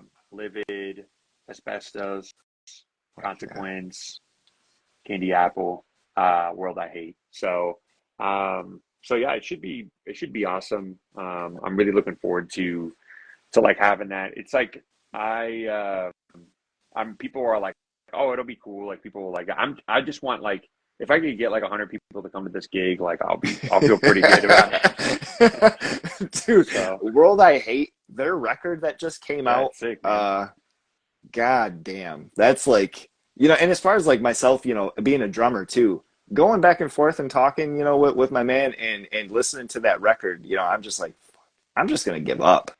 Like at this point, I don't want to play anymore. Like Dude, cats that fucking play like that, or it's insane. it's Yeah, that sick, and then man. the Yeah, consequence, so sick. Those guys are fucking awesome. Oh, amazing. fucking goofball Yeah, Gordy. That's gonna be a man, fucking wild show. goaded, Candy Apple. goaded. Yeah, I God like damn. those are my guys, man. I really I love those guys. Before the pandemic, we were supposed to do a weekend with Consequence. Didn't Oh happen. man. didn't happen. So one day, Damn. but this will be like the first time they'll play Kansas City. So it'll be awesome. I'm Fuck. really looking forward to it.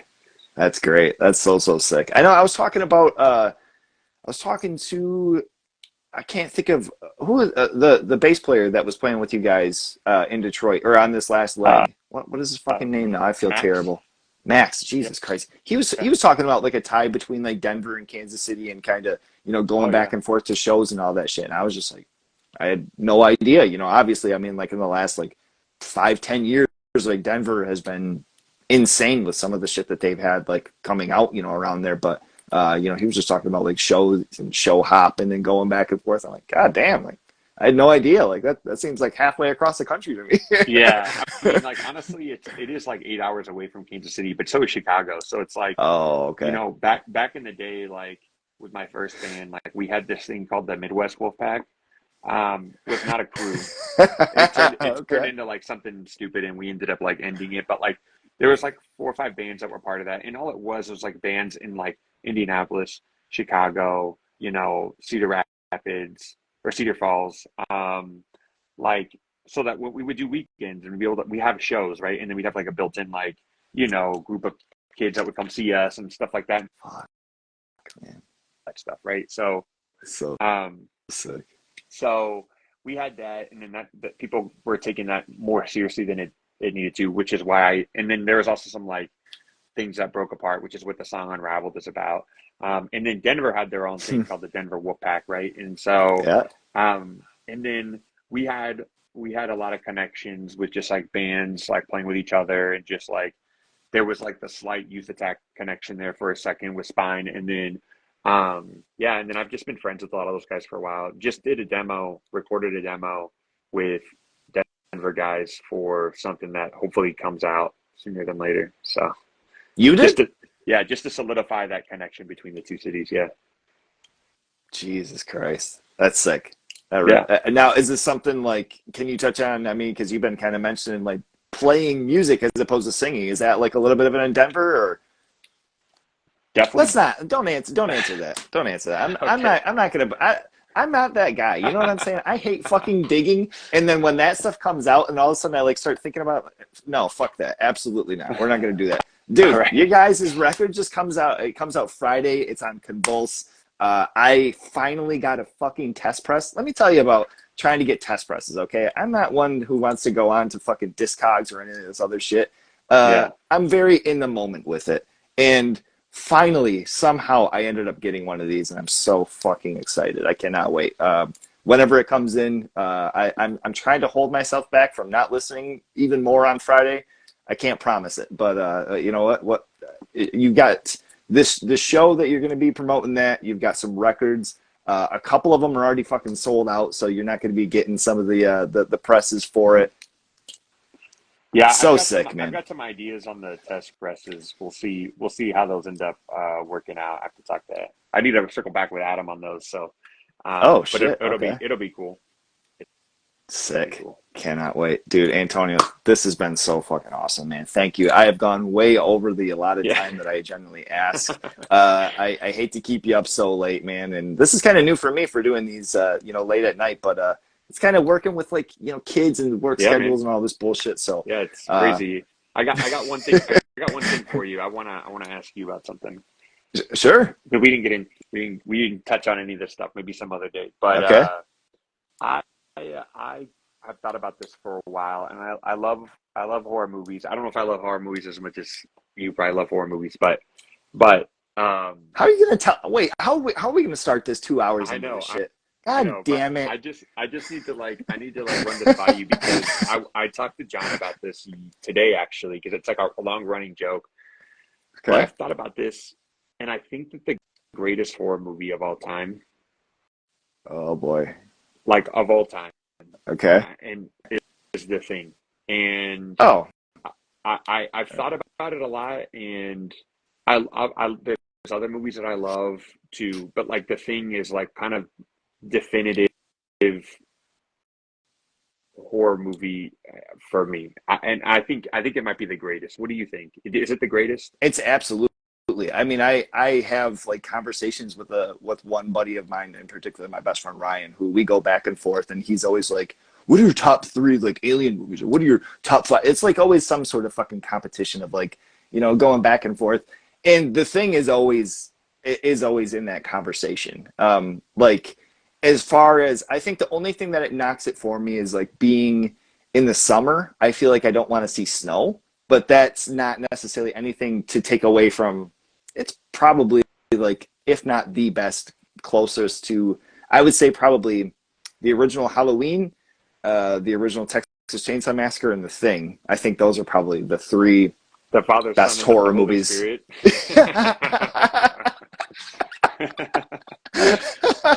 I can get down with that because there's so many like sick ass. I mean, I love Halloween. Actually, Halloween's like a series that I've grown to love as I've gotten older. I always thought that Michael Myers was lame as hell growing up because I grew Oh, up with like oh, dude. Jason and Freddy, and like there was nothing super scary about like Michael Myers like growing up because he was just. And also, you gotta remember the Halloween movies that like I grew up with are like the really some of the worst ones, right? So like arguably, so 4 or 5, and yeah, and so like and like arguably four has like such a cool like plot twist to it, but like totally. the other ones, five and six, and then you've got it, H2O, like all that stuff. So like Michael Myers like just walking up to you, stabbing you, like whatever. Like there's nothing like super terrifying. But as I've gotten older, and obviously like as you could tell, like I love Carpenter movies, like I have a whole other different appreciation for Halloween, and so I can definitely get down with that. And Texas Chainsaw Massacre, where that came out in '74,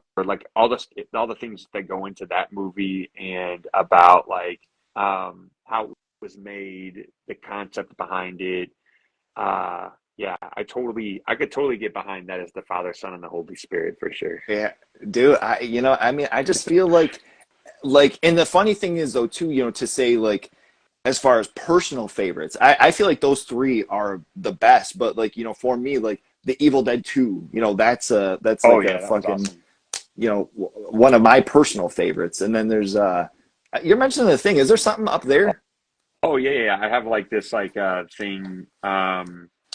My uncle got it for me. It's a like a NECA figure, so you can like replace like the Oh head and shit. like different like hands that come with like different like guns, like the flamethrower, stuff like that. Yeah, yeah, Sick. That's yeah. awesome. I have a really, oh fuck, I don't have it up here anymore. I was gonna say I have it was like a old McFarlane toys. I don't know if you remember those. Like Oh yeah, for they were sure. probably like So sick. 90s or so, and they had like a weird like skeleton poster behind them. Oh yeah. I They had a thing anyway, and it was like the big old like blobby fucking alien. They had the that like the one at the I end don't of know the where the fuck it movie. is. Yeah, Yeah, that one's awesome.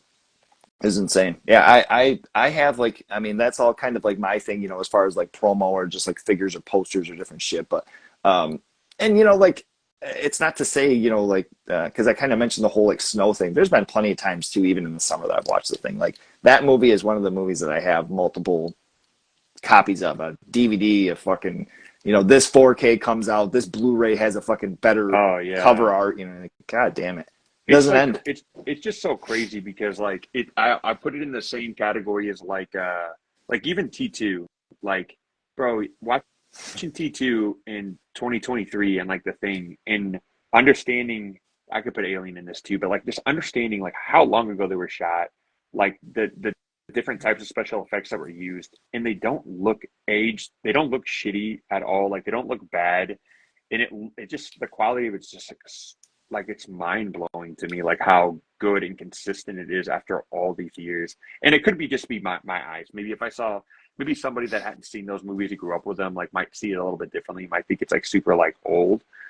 But to me, when I watch them, like especially some of those scenes that are done with like the special effects and the thing, and like the puppets and like the latex, everything like that, like it's just like fucking what the fuck, man? Like it's just insane. So And I think it's something that I can even speak to with like my boy is 14 now, and I've like kind of started showing him different things, trying to find the movies that don't have the boobies and all that shit, because yeah, I don't want to fucking get in the middle of all this and sex and all that. But for sure. and then like watching the thing, and just the like sheer, whoa, that's gross. Like that's all I want to hear, and I know that it's effective for another fucking generation of people. Like it's disgusting, absolutely gross. Yeah, That's what yeah, they set out for. it's true. Yeah, it's just like so wild to me.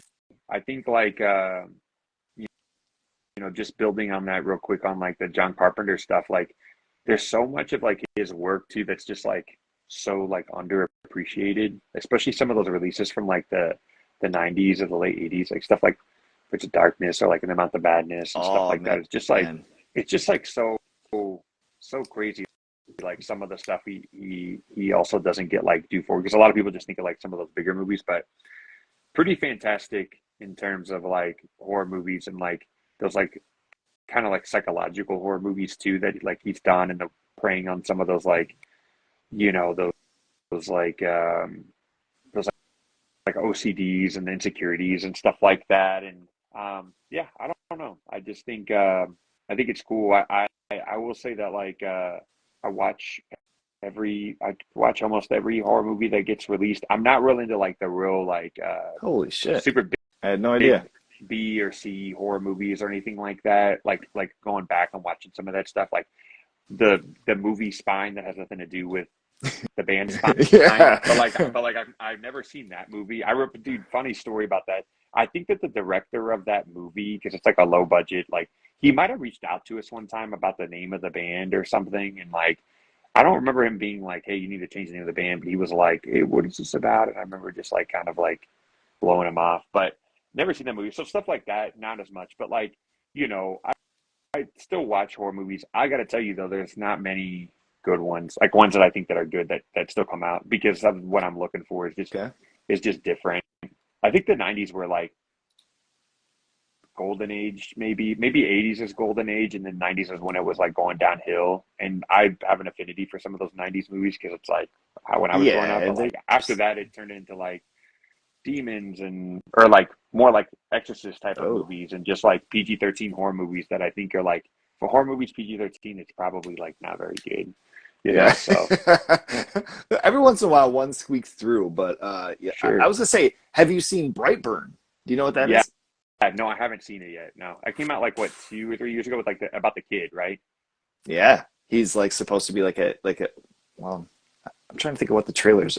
He's like an anti-hero basically. He gets born and he's like supposed to be like his parents thinks he's an alien and it kind of turns into like a reverse Superman and it's fucking awesome. Dude, I'll check that out. It's been on my list It's for a awesome. minute and I haven't checked it out yet. I will definitely check that out. So sick. I would say if I mean and even touching along like something newer. So lo-fi, lo-fi, a horror guy, yeah. Lo-fi horror guy has been recorded in front of a live studio audience.